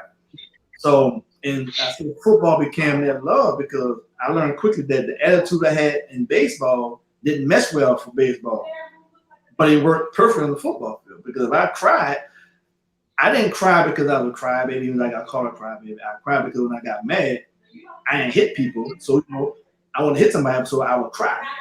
But on the football field, when I cried, I can take it out on somebody. So all the way up until I retired, man, I learned to take my anger, whatever I was dealing with, I learned to unleash it on the football field. And that's why I say my mindset, I didn't care if we won or lost. You gonna know that who Mason was. You gonna know that Mason was a ball player, and he played every play to the last play. And that's one of the many reasons why I was so successful for such a long time. I had no fear. My whole mindset was if I get hurt, it's in God's will. You'll get hurt faster by playing not to get hurt. And I'm talking about, of course, from the mindset in high school, the mindset in college, of course, that carried over on the professional level. So again, I always wanted to be a professional football player. Now the story goes, Ronnie, is that my faith was tested because at every level I faced adversity. From high school, I transferred. So when you transfer, you had to sit out that first year because even like today, the so-say scandal with guys or people recruiting or guys leaving from one. I wanted to go to a school that's going to give me the opportunity to play because in my hometown, besides favoritism, which was more toward the baseball because we grew up playing baseball, but everybody was good. You know what I'm saying? So and I learned what a scholarship was. So that, man, you know what? I can't go to high school with all my friends because we all good. And wasn't nobody talking about Damon Mason as a kid. Like, man, Mason's gonna be good. Nah, people were not saying that about me. Now my other friends, they was good. You know, oh man, that's such and such's brother. Oh, that's such and such's cousin. And nobody wasn't saying that about Mason. So I learned as I look back at it now at this age, like, man, that's, you know, that was a true blessing that I had that mindset. You know what, I need to get away from my friends and go somewhere where nobody don't know me, so I can stay focused on my books, but at the same time give me an equal opportunity to prove that I can play baseball and football at the high school level, so I can earn a scholarship. So then you go to college and you lose, you know, so you go to a junior college, only to have to wait your turn, you know, for all the great things I did, retired jersey, Hall of Fame a couple years ago. I was only a 2-year starter. So I tell people, I say, man, only God knows what would happen if I'd have played 4 years. If they'd gave me a chance to touch the field at 4 years. You know what I'm saying? Well, most people did in 4, I did in 2. You know, so and then the NFL will give you a chance. You go to Canada, you get caught up in the so many American rules. You know how it is, you know, on so many American play. And so I'm like, oh my God. I went from being on top of the world in college, and I'm not even playing football for a whole year. In 97, and then I get an opportunity in 98 to play arena football and won a championship game my first year. So my entire, you know, but then my goal was still to get to the NFL. So for the first 4 years in arena, we go to, you know, so out of my first 4 years, I go to Arena Bowl the first 3 years and win 2 championships. Each year, I would go into J.S. Gruden office and get, you know, before internet became as popular, you know, they used to have the yellow pages for the NFL, where all the NFL teams and the players and the numbers and the contacts. So I had to go get that NFL book. And I would go from the worst team, which would always be, I had to say either Cleveland or the Bengals. And I would start from the bottom, the worst team to the best team, and looking for scouts, looking for pro scouts, or looking for a coach who I probably crossed their path and caught it somewhere, looking for some type of icebreaker to send my film to. So I became my own agent. You know, I did a lot of different things, man. And then arena football blew up in 2000. And I finally decided to say, you know what, I'm going to make this my NFL and give it my all, which I always give my all anyway. But I started learning about the NFL and started focusing more on my career in arena than towards the end of my career, which I knew I was not going to the NFL by this time, being put in that position as a coach. You know, so my goal, so as you see, the transition was already mentally that, you know what, I want to coach one day. I will coach one day. You know, how many people say they can coach? Think about it. Clint Dozell called his own offense. Aaron Garcia called his own offense. Jay Gruden called his own offense. You know what I'm saying? So very few quarterbacks was called their own offense, but on the defensive side, Damon Michigan said he called his own defense. And I did that for 6+ years. You know, so it was hard. So just like it was hard running for me, not getting the opportunity to play in the NFL, but thank God I played 14 years in the arena football league. It was just as hard. Me saying, man, besides coaching with the Voodoo for 1 full year, and then coaching with Jacksonville and winning the championship, you know. So now my goal is I have a family. You know, I have kids. I can't, you know, I can't afford to be an assistant coach. You know, the money is being a head coach. I've proven that I can coach. I mean, I've been coaching, but who's gonna give me that opportunity? Right. So instead of me, you know, so. And again, that's just on arena football league. Then you got the coaches trying to be a coach in college, applying for coaching jobs, different schools, and looking at the resume like, man, I forgot I done some of this stuff, man. That was a blessing. You mean to tell me that nobody not impressed by reading this here? Like, man, you know. So, but again, instead of me focusing on the negative, it's like, you know what? Let me say, Lord, again, God, I'm gonna give it to you, because to the truth of the matter, just I'm gonna share it up. If I got any one of these coaching jobs, I'm leaving my family, because my family not coming with me unless it's enough money. You know what I'm saying? So, and now I'm at peace with that, knowing that I'm not coaching nowhere, because I don't have to worry about me leaving my kids, you know, or leaving my kids with my wife. My wife now, she's a head principal. You know what I'm saying? So before that used to be my concern. That, man, I want to coach, but every coaching job was going to take me out of state, because ain't nobody in the state of Georgia was looking at me. You know. So besides that, it was like every potential coaching job was going to take me away from my family. But now I'm at peace, saying, you know what? I'm not even worried about it no more. I mean, I'm not saying I don't want to coach, but Right. I'm not thinking about it as much as I was, especially the way with the pandemic. I'm not trying to go around no groups, So in the end, it worked out, and then on top of that, the way I've always been as a player, being in business for yourself. I mean, I still have a full-time job, but when you start making enough money on your, I tell people, matter of fact, I tell people my full-time job is actually my side hustle. My business is now my full-time job. So when I start making enough money on that job that supersedes the money I'm making on my real full-time job, then I can become a real solid business owner. But until then, I'm putting as much effort into building my organization, as I said, you guys, and stop looking at this and this and that. Okay, God gave me this, He gave me this. Bottom line is, guys, everything that I'm doing as far as within my business organization is things that's who I am. Everything about sports, that's of course that's who I am. Training, that's who I am. I train. I still try my best to stay in the best shape I can. So I'm a trainer. Helping people save money on the cable bills, by cutting cable with the live streaming. That's me helping people, because why? I got involved in it because I was trying to find out how to save money on my own bills. So now that I'm saving money, you know what, man? Who else, bro? Hey, man. Hey, Ryan, guess what, bro? Look, I went from paying $224 to $50. So I'm just telling people on how I'm saving money in my own household, and if I can help you save money in your own household, look, this is what I did. This is what I got for you. Take a look at it. So my entire organization, and matter of fact, is on Facebook. It's about creating extra opportunity, giving people the opportunity to do whatever it is they're trying to do. And for some people need extra opportunities. And that's my entire life has been about. Everything we talked about tonight has been about opportunities. Every opportunity that I had, I prayed for an opportunity because, again, I went through so much. It didn't just cut and dry. No, it was healing. It was up and down, up and down, up and down, up and down.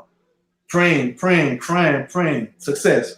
Boom, praying, crying, success. Boom, praying, crying, success. It was opportunity after opportunity after opportunity after opportunity. And that's who DM9 stands for. And that's what I'm saying. When you're doing a business, trying to build a brand, and well, who are you? What is DM9? What does it stand? What makes? What are you about? I can go over everything like I just did, but the bottom line is, I'm about helping people. I'm about creating opportunities for people. The same opportunities I used to pray for in different areas. So I'm more than just a football player. I'm more than just a football coach. I'm more than just a trainer. I'm more than just a businessman that can help people save money on cable bills. I'm all those things. All those things. That's what the mind is. Amen. That was a good promo. Boy, I was fun just now. It's all love, man. Appreciate it, man. Appreciate it. Yeah, man. It's been a blessing to have you on. Like, seriously. I appreciate it, bro. I appreciate it, man. Like I told you guys before we went live, I'm very impressed, and trust me. I've been looking at this screen because I want this platform. Again, being a businessman, I'm trying to see what platform are you guys using, and can I use this platform? That's why I'm looking at the screen right now. But yeah. I will send you the link to it. It's called StreamYard. Very easy to use, as you saw. I will send you the link for it. They usually, all you got to do, from what I know, is just create an email or use a personal email that you have already, and you're already signed up. Mm-hmm. They give you a basic free package. We signed up for the $20 one. They got another one that's, I think, $40 or something like that. But either way, we love it. We're pretty sure you'll love it too. Yeah, man. And for the people, I pray you guys. I know you guys help people, man. But just look at it. It's one thing from my business perspective. It's one thing to post stuff on social media. Because I hate to say it this way, but it's a fact. The attention span of a lot of all of us is short. I don't like posting the whole message, which I think you see. I can type a whole bunch of stuff for people to read, but that's because at the time and situation I can't go live. But I like for people to hear me and see me to the standpoint where now you can, because I don't write nothing down. When I speak from my heart, and that's I feel believe that people that they can tell when you're sincere and when you're genuine about what you're saying. And that's why I really don't like just typing stuff on social media where people can read it. But for the most part, I think the majority of people who follow me now understand that I speak from my heart because just because of over the years of the stuff that I post and the consistency of me posting it. So that's why I'm saying I like this what you guys got going on. I like how you guys present yourself, man. You're very in depth, and then we don't know what's going to happen with football this year or any sport this year. I know exactly how much what all you guys do, but there is a lot to talk about, and I think you guys are two intelligent gentlemen. So I mean, there's so much we can do with this, bro. It's a Oh, platform, we about to. It's right? funny that you say that because we're actually about to get into that right now. All right. For those that are watching, we have been covering the NBA for the most part. The playoffs have been uneventful, not like in past years. But uh, to update you guys, halftime, Denver is up on Utah 61-56. The semifinals in the Eastern Conference, the Celtics take down the Raptors 112-94. The Clippers move on in the first round against the Mavericks 111-97. Last night, the Lakers advanced to they took care of Portland. I think it was like 121 to 118 or something like that. My ESPN is moving slow right now, but the Lakers advanced. Um, I'm gonna say this. Yeah, and then the Bucks won 118 to 104. So they win that series, and then the Rockets pretty much handled the Thunder last night or yesterday, 114 to 80. As dry as these playoffs have been, Ronnie, I'm gonna say this. I will not be surprised if the Raptors get caught slipping. And here's why.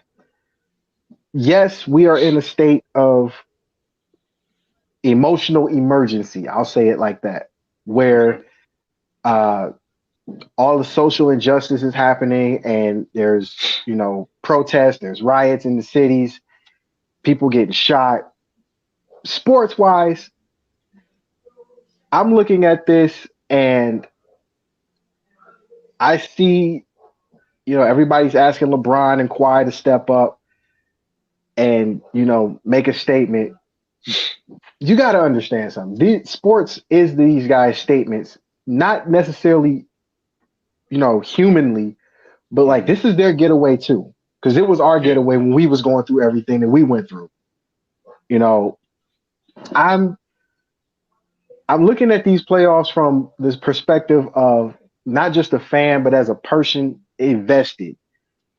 So my question with the Celtics and the Raptors is: do you think it is possible that the Raptors could lose this series and we see a team not repeat that should repeat going to the finals?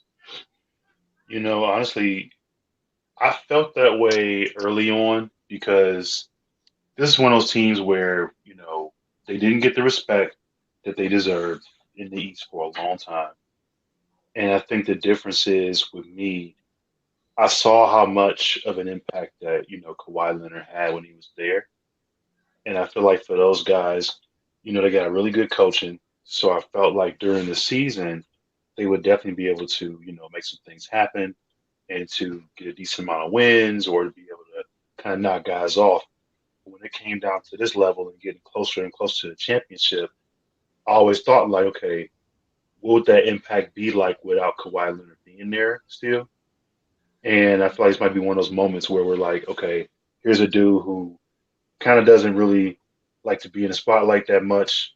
He's one of those guys that, isn't real mouthy when it comes to very different things when like even with the game or outside the game, he doesn't really talk much at all. But at the same time, he's consistent in what he does. And I feel like that's just a big part of that is them not having him still with the Raptors this year to be able to do that. I think it's possible that they could do it without him, but I feel like it may come down to something like that to where not having that X factor or having that guy who was that complete player to be able to, guide you there or to get you those late points or to be clutch as he has been in a couple of games.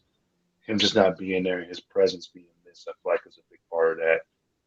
That's kind of my take on it. I could be wrong, but my thing is like a player of that impact, man. You definitely got the tools to get you there, but he that dude when it comes to like the last, 5, 10 minutes of the game, and you trying to figure out what you're gonna do or what kind of extra plays you can make that you haven't already written up.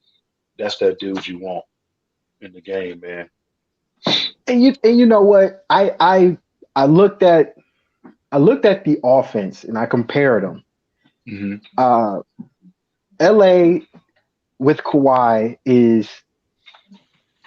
would be if all else fails and it comes down to these two teams. I think the Clippers have the best chance to be the Lakers' kryptonite. I could be wrong. LeBron could just say, you know what, y'all been waiting for this matchup. I'm gonna shut it down. But if there's a team that has a chance to hold the Lakers accountable as far as, all the media is concerned Uh and huh. saying, show us who you really are, I think it's the Clippers. In the East, I'm still out on the Raptors because granted we're doing everything during the pandemic and the rules, the leeway is not what it was had this been any other year. Hmm. So I thought if the Raptors had a chance, this was their best chance to possibly steal a trip to the finals. But after looking at this game, where literally the Celtics were more or less not dominant, but controlling the game, Hmm. I'm a little nervous to see if they can keep up this pace. And mind you, Kyle Lowry only had 17 points. He's usually True. a 20-point guy. So I'm curious to see if game two comes around and Lowry, steps it up. He puts some effort, not effort, but he puts some muscle behind playing, driving the lane, making the mid-range shots because they're gonna need him. In order for them to get back to the finals, they're going to need Lowry on top.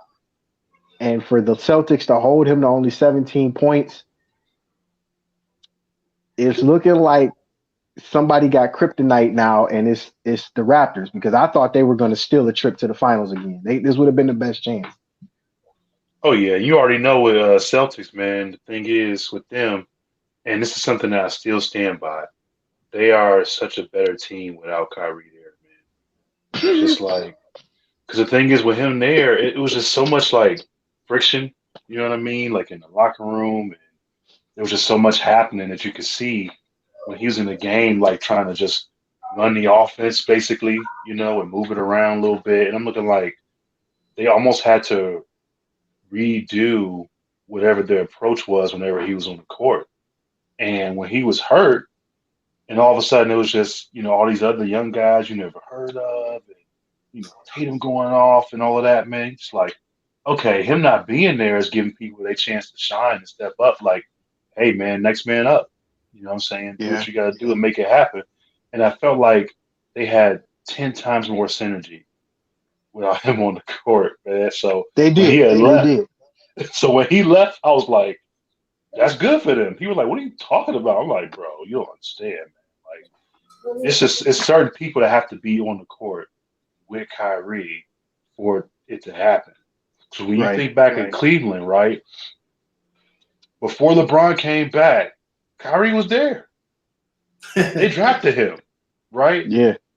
What were you doing with him when LeBron was not there? I don't Absolutely know. nothing. Right. So it's funny people talk about like there was this crazy list I saw online. It had all these great players from like, each team and whatnot. And they snubbed LeBron when it came to the Cavs, man. I was like, this dude literally got Cleveland to their first championship. They got swept by the Spurs that year, right? It was like '07, whatever. They got there for the first time with a bunch of players who you didn't even think was even going to touch the playoffs. Because Brown was They like in his weren't. fourth year, They right? weren't. Like, okay, let me go on my little tangent real Do quick, you right? trust Eric So, Snow as your point guard? no, no, not with Do you? LeBron. Don't like, okay, it No, worked in I'm Philly not even talking about. Hold on, I'm not even talking because about LeBron. Before LeBron, Eric Snow was there. Do you trust him as your point guard? man, no, I average absolutely more not. points than Eric Snow, and I don't The play only reason basketball no more. the only reason why Snow was even doing anything when he was in Philly is because of AI. Thank you. Nobody believes me Period. when I say that. Period. Now he was a dog at Michigan State. I ain't gonna hate on him in college. He was a dog at Michigan State. But when it came to the NBA in Philly, AI was that dude, and you was so worried about him. Snow could do whatever he felt like. But Right. In Cleveland, look, man, you Nothing. had Brown was in his fourth year. You had Snow, Larry Hughes aging. You had Danielle Marshall, Ira Bum. Newble, Bum. right? Z with his foot problems. Okay, Can't call him a bum Bergeron, because he carried that team yeah, he outside did. of outside of because we'll go back because Z was with some bad teams. Let's just Z call it has what it some was. bad luck, bro. Andre Miller, Terrell Brandon, Oh Tyrone my Ugly goodness, Hill. man. Uh, so I give Z a pass because Z went through a Dang. lot with them teams. Yeah, So you and then your only, bro, your backup was a wild Anderson Varejao who wouldn't even polish at all, right? He was just raw, running around just hustling. You know what I'm saying? And then on top of that, the only other big you had in the paint with you was tractor trailer.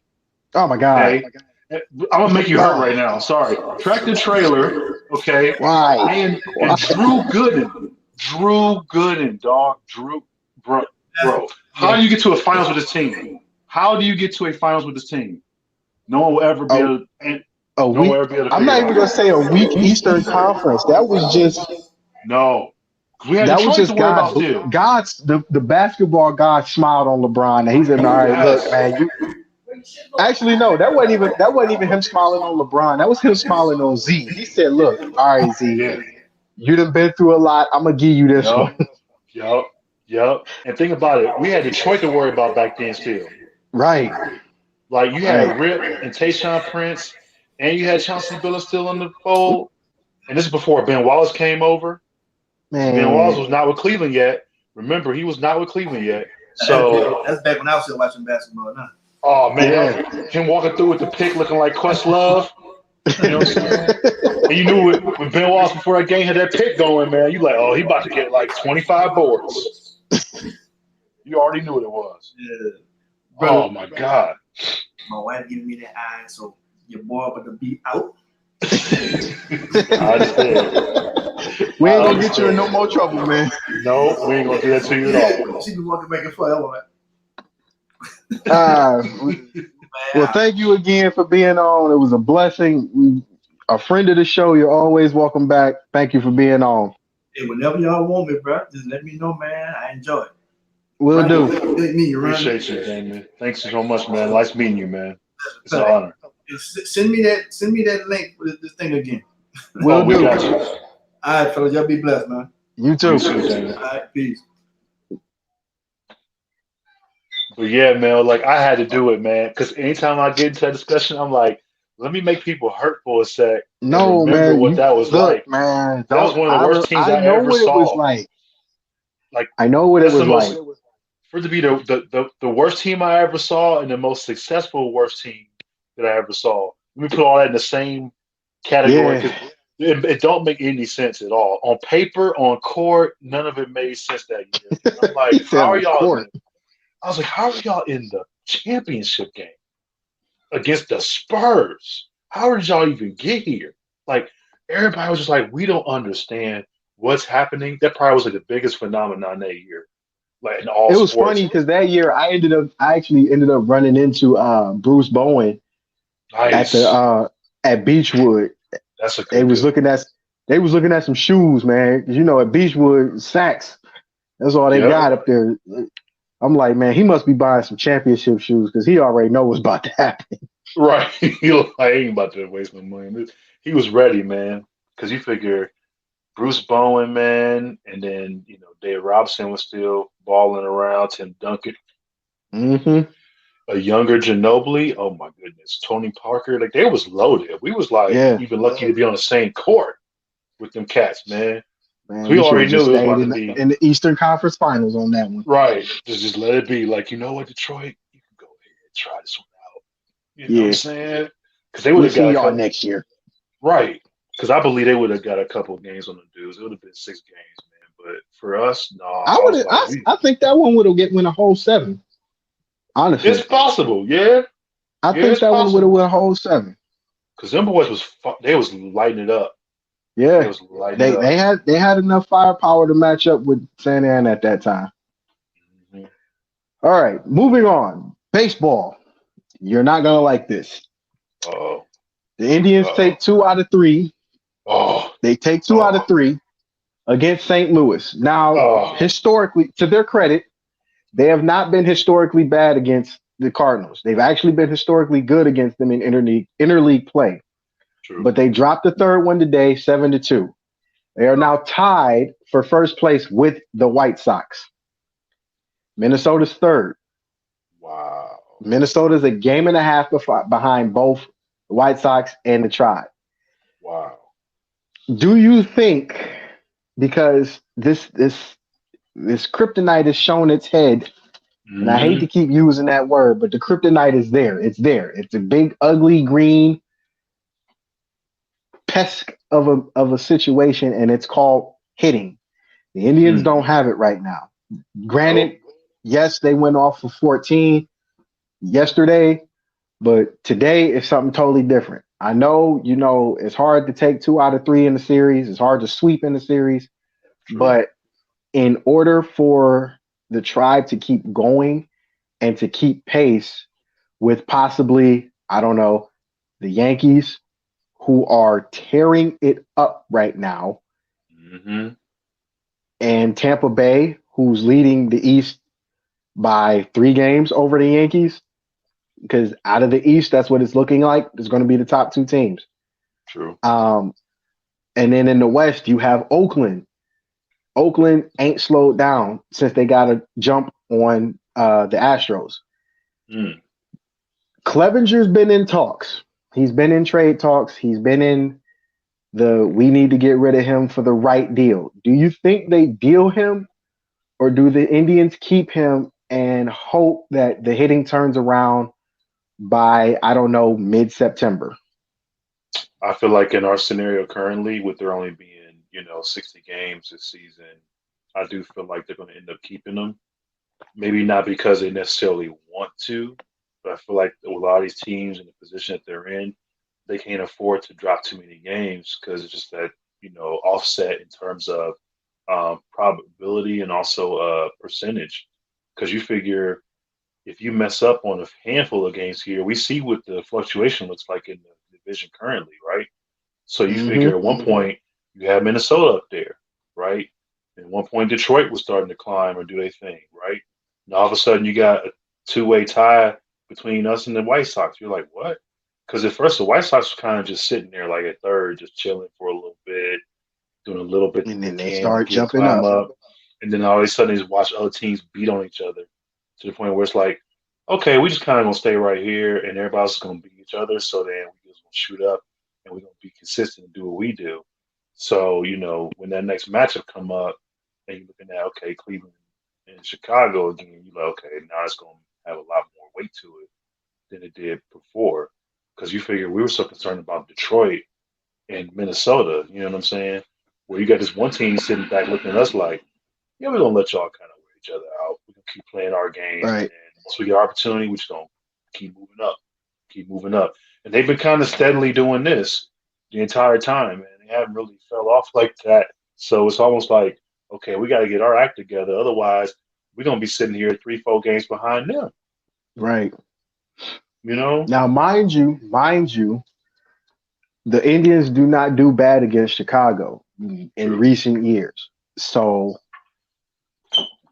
with and in a 162 game season, it's not hard to come back. But in a 60 game season, I feel like if you're more than 3 games behind, Hmm. like the Twins are, I think it's going to be hard to come back because you're, again, like the Indians, you're in crunch time every game. So you can't screw up. So my thinking is with the trade deadline being tomorrow at 4 o'clock, Hmm.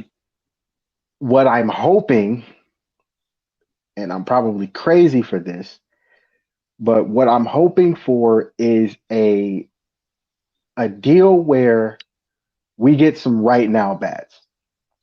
And for those watching, a right now bat is a guy who may not be good on defense or may not be as good as you want him to be on defense, but he Hmm. makes up for it with his hitting. Puig was that guy. Why Yes, the he was. Indians do not re-sign him is beyond me. But with that being said, Reyes, and this is gonna make you hurt. Reyes is the only Indian player on the active starting roster who's hitting over 250. Wait, I'll say that again. the Fremil Reyes only. is the only Indians starting player who's hitting over 250. As of today, before the game, Reyes was hitting 297, I believe. Wow. So that shows you how bad you need bats. Lindor's hitting 240, 250 in that range. Mm. Uh, Tyler Naquin hit a 2 run shot today, so he'll probably be up to like 238, 240. Uh, I just don't personally see that lineup getting better. It's a lot of strategic hitting, Hmm. but most times if you watch these games, they're chasing pitches that should be just ball, like just let it fly, let it be a ball and live to fight another pitch. They're chasing these balls in the dirt. Um, it's just I'm not gonna say it's a shit show, but for what they had last year in power, they are sorely missing. And I think that's going to hurt them if they don't do something. You don't have anybody in the prospects. There's no minor leagues this year. True. You have to do something right now. If this was ever a chance for anybody to steal a World Series, it would be the Indians, and this would be the year. A shortened season. You have the best coach or best manager in baseball at the current time. Mhm. Granted, he's sick, but Sandy Alomar ain't been doing a bad job. Not at all. You need to make a move where you get right now bats. If you don't, you may let this one slip away. Yeah, because I'm hoping for it, because at first I was a little salty because I was going to rant, like we were talking during the week, and just so much stuff that was just happening, man. Like all this stuff you all look up, you saw Cleveland doing something else. You like, dang, can't catch a break, man. It was like somebody getting hurt or, some possible movement here and there, and you're just like, oh my goodness, can I catch a break? Because I literally Right? would like turn my phone on, and here come either an update from CBS or Yahoo or ESPN hitting me up buzzing, and I'm just like, what's it say? Cleveland, blah blah blah. I'm like, oh my goodness, again. Like every day it was something for the last week. I'm like, this is nuts. Didn't matter what the sport was, and I'm like, okay. And then all of a sudden, when I saw the Clevenger thing, I'm like, man, come on, like, let me get a day. Can I get one But day? but You you know know? what? Dylan Clevenger wouldn't be bad if you can get something out of it. Two Yeah. bats, another prospect pitcher maybe, or another prospect catcher that could turn out to be a DH later on. But Hmm. if if baseball has taught me anything, it's that there is no guarantee that you can't get another good thing. And the good Hmm. thing that I'm talking about in this situation is the new Indians pitcher that was called up to get his first start against Detroit, in Tristan McKenzie. Now, for those that are Indians fans and those that are watching, Tristan McKenzie's first outing, he struck out 10 Detroit Tiger batters. Hmm. at 6'5", 160 pounds, soaking wet. Young There's a lot brother. of upside to this kid. A whole lot of upside. Yeah. First off, his delivery as orthodox as it is, it's very, very hard for you to hit him because that ball is not leaving his hand until he's a couple inches past the mound. Not only that, his strike rate as opposed to ball throwing balls was scary. For every ball that he threw two or three more strikes. Mm-hmm. So yes, I get it. It was against Detroit, but the last time I checked, Detroit is still in the major leagues. Yep. So it counts. And he got the win for it. And him and Shane Bieber are halfway good friends. They got drafted in the same class.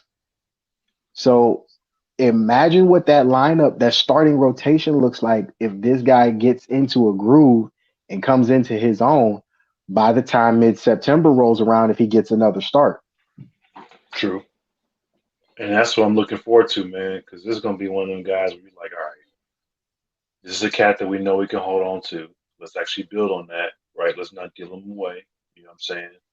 And like you said, if Clevenger got to go for us to get two really good at bats right now, I'm all for it.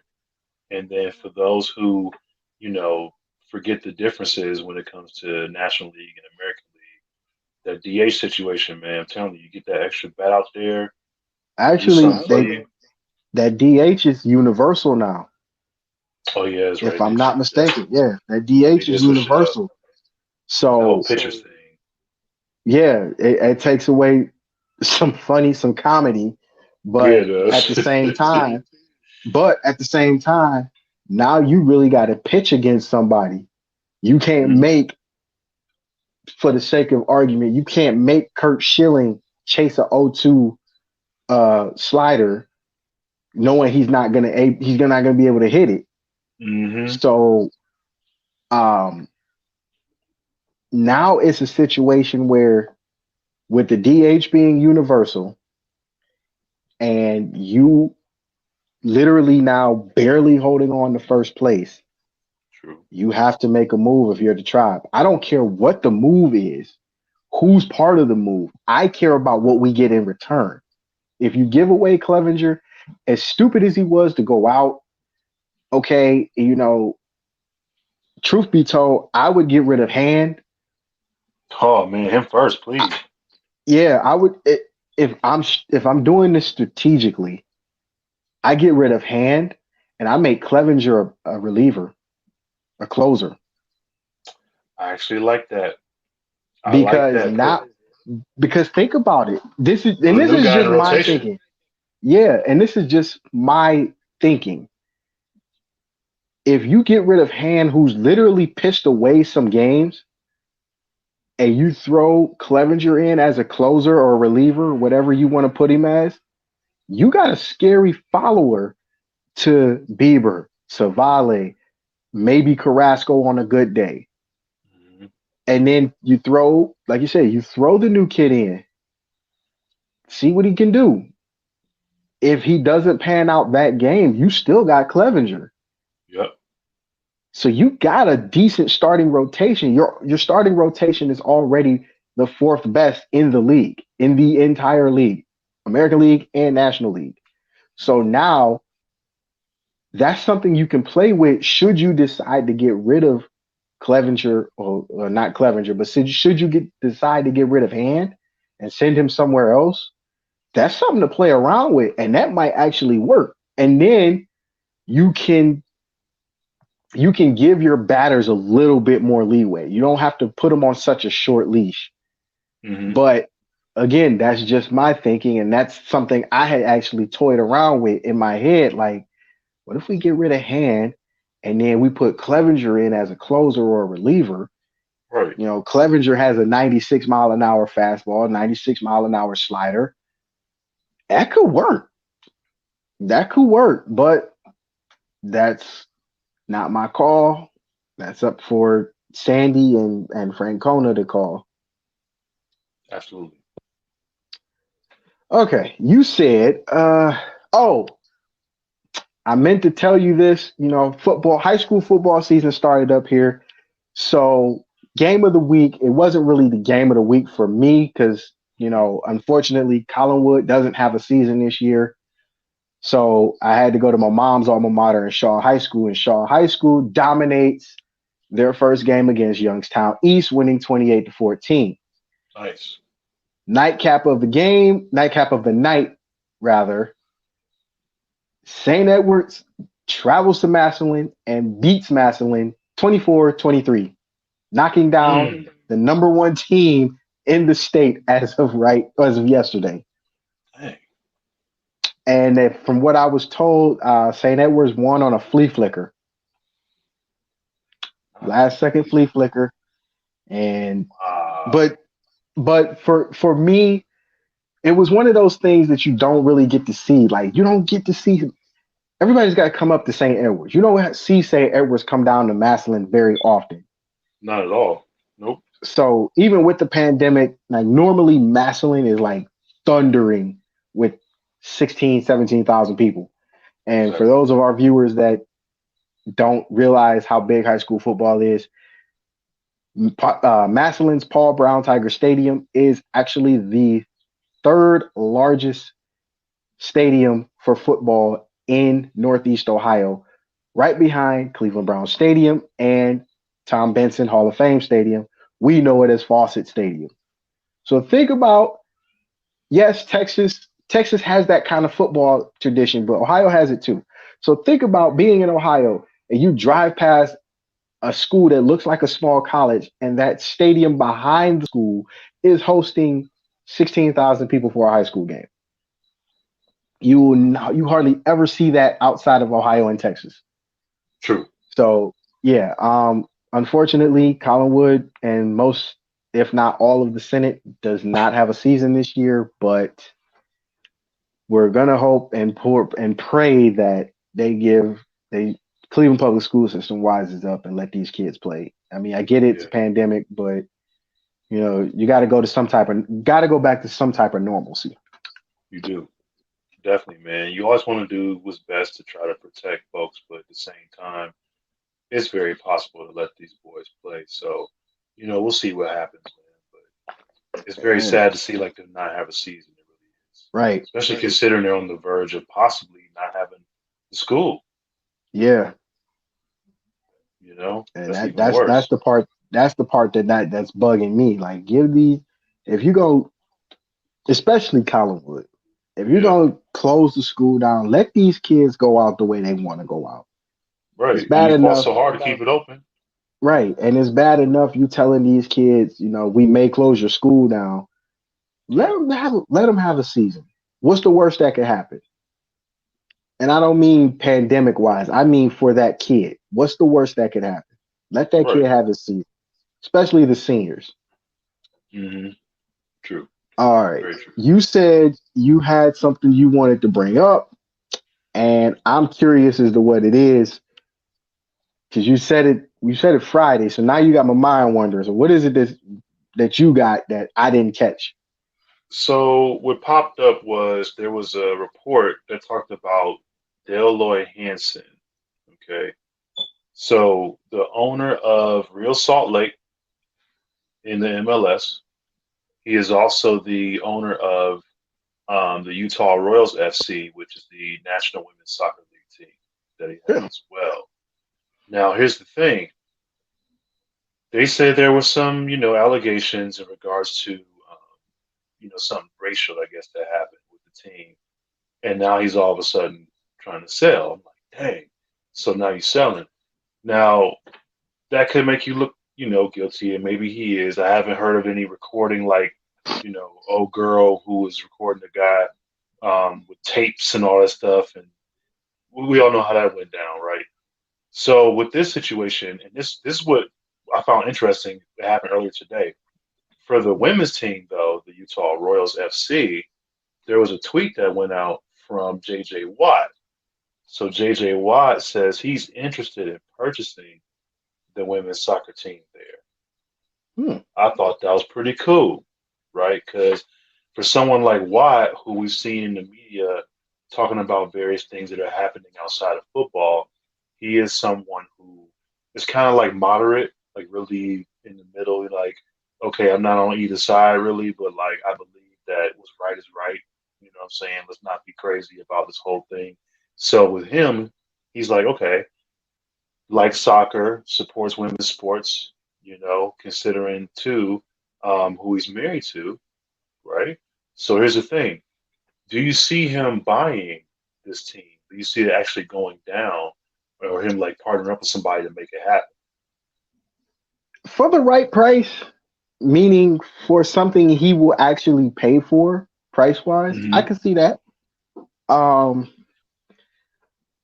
Granted, nobody pays attention to women's soccer, but for those that are watching, here's a little stat for you. The women's national soccer team is the only soccer team in the United States that has competed nationally and actually been successful over the World Cup and have Yep. actually made it past the first round of their said World Cup. The United States Hmm. has not made it past group staging in almost 20 years. Facts. Almost. So Very. be mindful of that. For those soccer fans, you know how bad the U.S. men's national team is. You know, granted, Landon Donovan, great player, he still wasn't enough. The United States has not won gold in the Olympics in I don't know how long. They have not won a World Cup in I don't know how long. So I Exactly. can't I can't even remember when was the last time they won the World Cup. But with that being said, this would be a good move for Watt because, like you say, like soccer, um, I don't see anything bad happening out of this. And, you know, if this plays out the way that you said the reports are playing out and turns out the owner really is a douchebag, this would be a good opportunity for Watt, especially for life after football when it's time for him to retire. Oh yeah, Uh, absolutely. And Now, then for the if it's thing a too chance he is, buys Real Salt Lake too, that could be a big thing too. If Real Salt Lake goes up for sale, because as much as he could, as much as I would want him to buy the women's team, I honestly mhm, think he's waiting for the announcement of Real Salt Lake. To be honest, I can I'm not see saying that. it's going to happen. I'm not saying it's going to happen, but I think that he hasn't announced anything. If this is his idea, I don't think he's announced anything yet because I think he's waiting for that to happen. Oh yeah, absolutely. And then you figure his ticket or his big draw toward that is you look at his wife, who she's actually a part of the league. You know what I'm saying? She someone who plays for the Chicago Red Stars. So the thing is, like, she's someone who is into it professionally as well. And I'm kind of thinking to myself, like, all right, is this something that, they could be looking into together? Is there a big influence there from that end? Because with her and with so many other professional players, there's a longevity that's here in the States just because the speed of the game is so different. You can play a lot longer here versus international play where majority of guys turn pro at 16, 17 years old. And you're playing for like, just about that many more years if you're really, really good. But then some guys kind of you know, top off around like 26, 27 years old. And Right. then they may come over here and play like in the MLS or something like that. Prime example, we were talking last week or earlier this week about Messi, you know, and the movement he's about to make. And we got to remember that, Messi's 33 years old. You Right. know what I'm saying? He had that point where Soccer years, he's, that's 90. yeah. And I mean, dude's still balling out of his mind. Like between him, he's like a phenomenon. Him and Ronaldo, man. Ronaldo's about to be 36. You know what I mean? Still killing cats. Like, usually when you get to that age, it's like, okay, I'm going to walk away from it. I'm going to do some coaching. Maybe I'll be a scout, get involved with the youth league, or I'll come to the MLS and play till I'm like 40 years old. But I don't know. you gotta remember though, Ronaldo is along the lines of many great Brazilian players, Pele, Hmm. Ronaldinho. Them dudes. Neymar.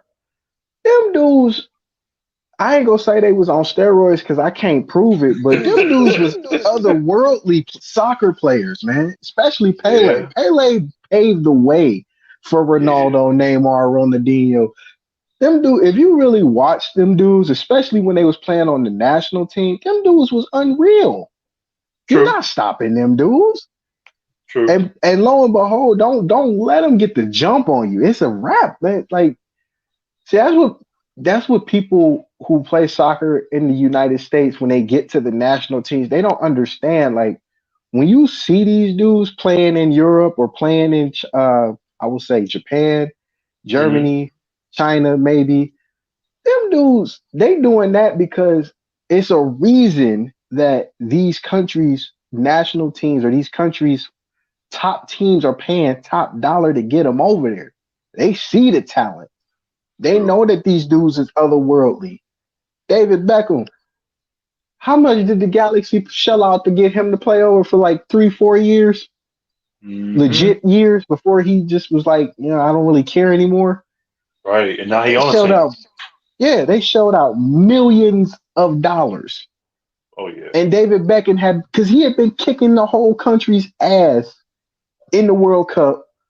He had forever, been kicking Tottenham, uh, Arsenal. He'd been tearing Europe up for most of his career. man. You So yeah, and then LA comes calling in the twilight of his career. He's like, you know what? I'll do it, but you got to pay me. If you can match what they paying me over here, I'll come. Mhm. And you know what's crazy about that? Soccer a little different beast, man. Because you figure that transfer window, Man, it it's only open real for so small, long. It's real real small. small. And you only got one or two opportunities throughout the whole season to make a move like that. So if you're gonna do it, you better have that capital Do it ready. now. Make it They happen cut now because half them that team. offers, yes, them offers coming.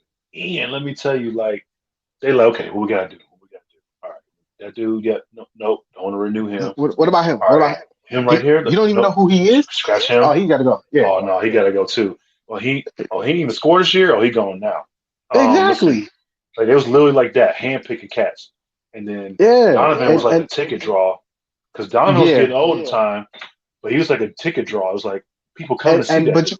but you know what? He was also the longest tenured national player. So Yeah, absolutely. he had tenure behind him. He had stigma behind him, being on so many decent or being the decent spotlight or the decent light of many of a U.S. national team. So I can understand that one.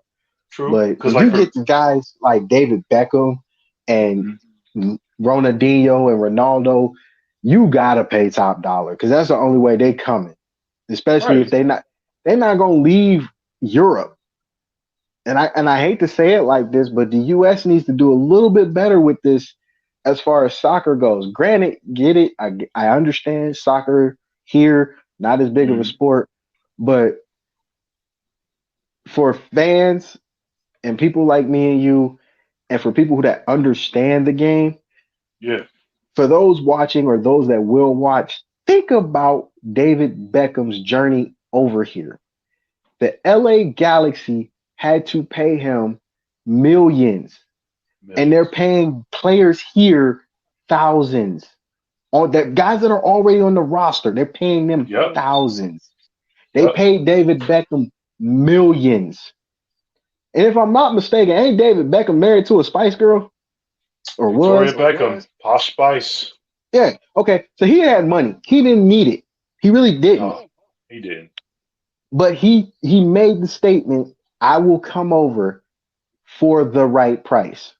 So that means the LA Galaxy's owner or ownership group had to come so far out of pocket to bring a man from England over to play for their team. Instant draw. They were going to make that money back because Absolutely. David Beckham on many a magazine fashion wise, he on many a magazine sports wise, arguably one of the greatest soccer players of this generation, Hmm. and you had to pay top dollar. Not 5 grand, not 20 grand, not 50 grand. You had to pay millions to get him to play for you. Exactly. And if you Exactly. think And if you thought you can pay any other player like that, it's not happening because not every player is like a David Beckham or Ronaldinho or Ronaldo. And arguably, right now, at his age, Ronaldo is playing some really good soccer when he's not hurt. hmm And think about this too.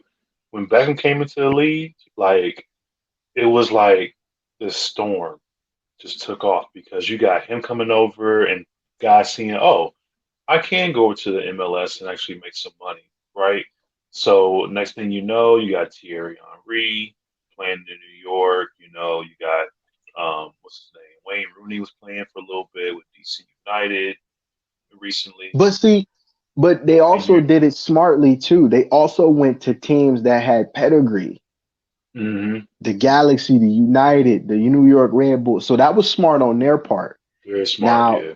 if it was a player, now let's say if Europe's best players came over and went to each team in the league, it might have been a better fit because Yeah. now you got everybody that Europe raves about playing for you now hmm in every team in MLS. It's like 20 something teams now. Yeah. Yep. So It's growing. I'm happy that it's growing, but Me too. as far as marketing and thinking is concerned, I think ESPN, ABC, some of the Fox Sports Nets, they need to take a look at this a little bit deeper because uh, it's starting to look like Major League Rugby. And what I mean by that is you didn't pay attention to soccer when you had it the first time when Pele was playing with the Cosmos up in New York.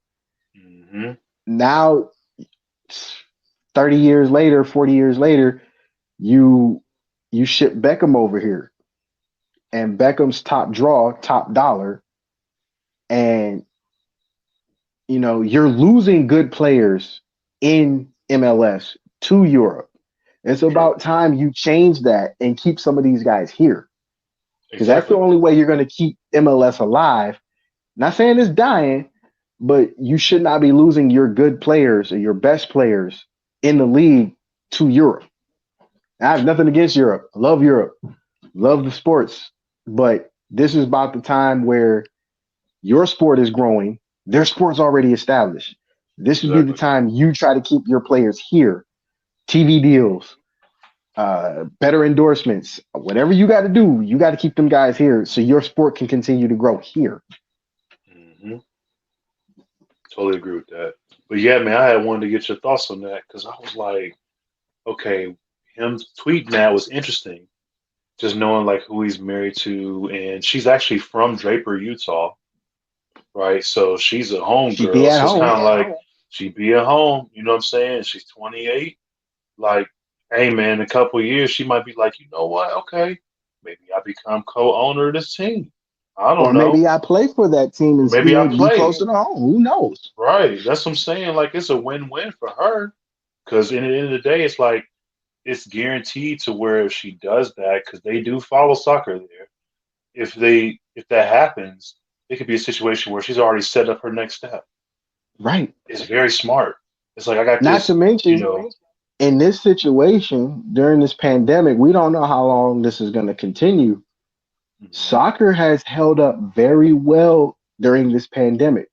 Oh yeah, absolutely. I don't know. I don't know what women's soccer has done if they're still playing or not. But I've paid attention to the MLS, and the Mhm. MLS did this very smartly, almost Oh yeah. along the lines of the NBA, and it's worked. So if they can do it, I know women's soccer is not too far behind. Hey, what was y'all game plan? We gonna roll with that. Absolutely. Speaking of And which, now that you say that, I can see her actually convincing JJ to buy the team, and then she just comes and goes and buy and plays for uh, Salt Lake, and she probably retires there. It's yeah. possible, I mean, could you imagine like you get to play for your hometown team, and then your spouse owns it, so you technically could jump up in there like, okay, it's my fallback now. right? I Already be would, set up. Like that's unheard of. That's I so would. unheard of. it makes perfect sense though. But it's so Why unheard wouldn't of. it? It's great. It's great. That's amazing, man. And it's another plan for him too because I know he's had talks over the years about wanting to kind of like do something different. He wasn't really talking about going the normal path and trying to be like a, you know, sportscaster or, doing any talks on like Monday Night Football and stuff like that. That's just not his thing. I mean, he's commented on a few things, but you can just tell like that's just not what he really wants Yeah, he don't want to do that. to do. So, He want to ride off into the sunset. stay in the background, man. Raise some kids or Yeah. something. Like he ain't trying to be in the spotlight like that after football. So, it'll be interesting to see, man. It really will. I mean, time will tell, but honestly, I think that would be a great move because in certain areas of the country, it's a great sport. Hmm. The Crew have been here in Columbus, what, 20 years now? Yeah. Hell, if you want to go even further back than that, we had indoor soccer. And remember, the Cleveland Crunch used to kill. Yes, the crunch. So Crunch. I can, Hector Marinero, man. Yeah, that's a man, name from the past right there. Yeah, I already knew. Because remember, my yeah, dude played professional for Chicago, man. So we used to actually yeah, go as kids and watch the Crunch games we and be did too. And downtown. Like, it's if I'm crazy. not mistaken, I think he's still the head coach, the head soccer coach over at John Carroll. Let me check that. Oh, yeah. 'Cause that's one of them guys where I'm like, let me check this out. Um, Hector Marinero, man. I was the dude. I used to I love watching that cat. believe Yeah, it as of says he was a Canadian soccer coach, former player, and is now the men's coach at John Carroll. yep, he's still Man, there. So that's cool, man. Yeah, that cat, bro. you could ask for it. I don't know, I don't know what it was, man. Like he was just crazy good. Like just, cause it's Not just funny. to, Growing up, I didn't know a whole lot about soccer back then. I'll admit, but I was supporting my homie because I'm like, okay, he want to go to the game, and I'm thinking, oh, you want to go to the game? Cool, yeah, yeah. You want to go see like baseball, or you want to go check out the Lumberjacks back then, or something like that. He like, no, I'm trying to go see the Crunch. I'm like, the Crunch. You want to go see the Crunch? All right, then, let's go see the Crunch. Okay, because I didn't know what he was talking about. But after that first game, I was hooked. I was like, oh yeah, I can do this. Next thing you know, the now, whole family going. just imagine if the Crew was around and MLS was around to take Hector from indoor soccer Bruh, to the Crew. bruh. Man, he never got the exposure that he deserved to get, man. That'd have been nuts. That would have been nuts. I feel like he would have been on the international team. I really I do. I can see that. That cat was nasty, man. But the thing is, like, he's one of them guys where he was just loyal. He stuck with his team. He could Yeah, have went to a whole bunch of different places and played. And he was that dude. He wanted to start. He wanted to be that star guy, and he actually, yep. was. Here you go, You right know what I there. mean? Yes. Yeah. Man. Love it. Well, Loving all of it. well, okay. I don't have any more topics. I was all I had planned to talk about. Uh, I know it's been a long weekend. We had some sad news yesterday. Unfortunately, the Black Panther himself, Chadwick Boseman, passed away at the age of 42. Um, who was it? Cliff Robinson also passed away yesterday. That was crazy, man. Sadly, if this is what 2020 is like, I want to give it back. Right, Honestly, man. It's too much happening, dude. And for me way too personally, much. when I heard about Cliff Robinson, that hit me weird because, like, for him, it was like, okay, he was always that role player on different teams, right? I mean, I remember watching him with the Blazers, with the Nets for a little bit too. And losing him was like hearing about, when Hot Rod Williams had passed, and hearing about, if and I'm not gonna speak this out loud, really, you know what I'm saying? I don't want this to happen, but it's on the same level of hearing about a guy like, Tyrone Hill or, someone like that passing, man, just because of the impact they had on the teams they played for. So, when I heard Cliff Robinson, I'm like, that dude was barely 50 some years old. You know what I'm saying? Right. Like, that's nuts. Um, but yeah, man, it's just been sad, like seeing all these good guys, pass on and stuff like that. And then, of course, we talked about Kobe earlier in the year and whatnot. And it's just like 2020 is just horrible. Still got 3 months left. And give it You know, back. I don't even. You could have these want last it. 3 months. Yeah, I'm cool. I don't even want it, man. Like Eh, 2021, where you at? Start fresh. Come on, 2021 with your funky ass. Yes. Just give it back. Just give it back. But well, people, we thank you for watching our show tonight. Thank Damon Mason for coming on and sharing his wisdom, sharing his times in the AFL. Absolutely. Uh, my message to you guys tonight, for those out there watching, hug your loved ones, tell them you love them. Life is short. Uh, Live, laugh, and love all in the same breath because 2020 ain't showing us no love at all. None. And we appreciate you guys watching the show. We appreciate your support on Facebook and YouTube. Um, Join us next week. Yes, we are off for uh, Labor Day weekend, but we will have a special show Tuesday night, September 8th. We will be welcoming Daniel Pesina. For those that don't know, go back and play your Mortal Kombat games from the Sega Genesis. If you want to know who Daniel Pesina is, that's who he is. He was Scorpion and Johnny Cage in the first Mortal Kombat game. So be sure to check us out that Tuesday, 8 o'clock. Uh, I'm not going to announce it yet until it's confirmed, but we will have a really big guest coming on in the month of September. Ronnie's trying hard not to jump out of his seat, but Yeah. uh, it's a big guest. He's very famous. And all I'm going to tell you people is that this man, no matter what anybody else tells you, when this man comes on, this man invented the selfie. Okay. Yes. Get it right.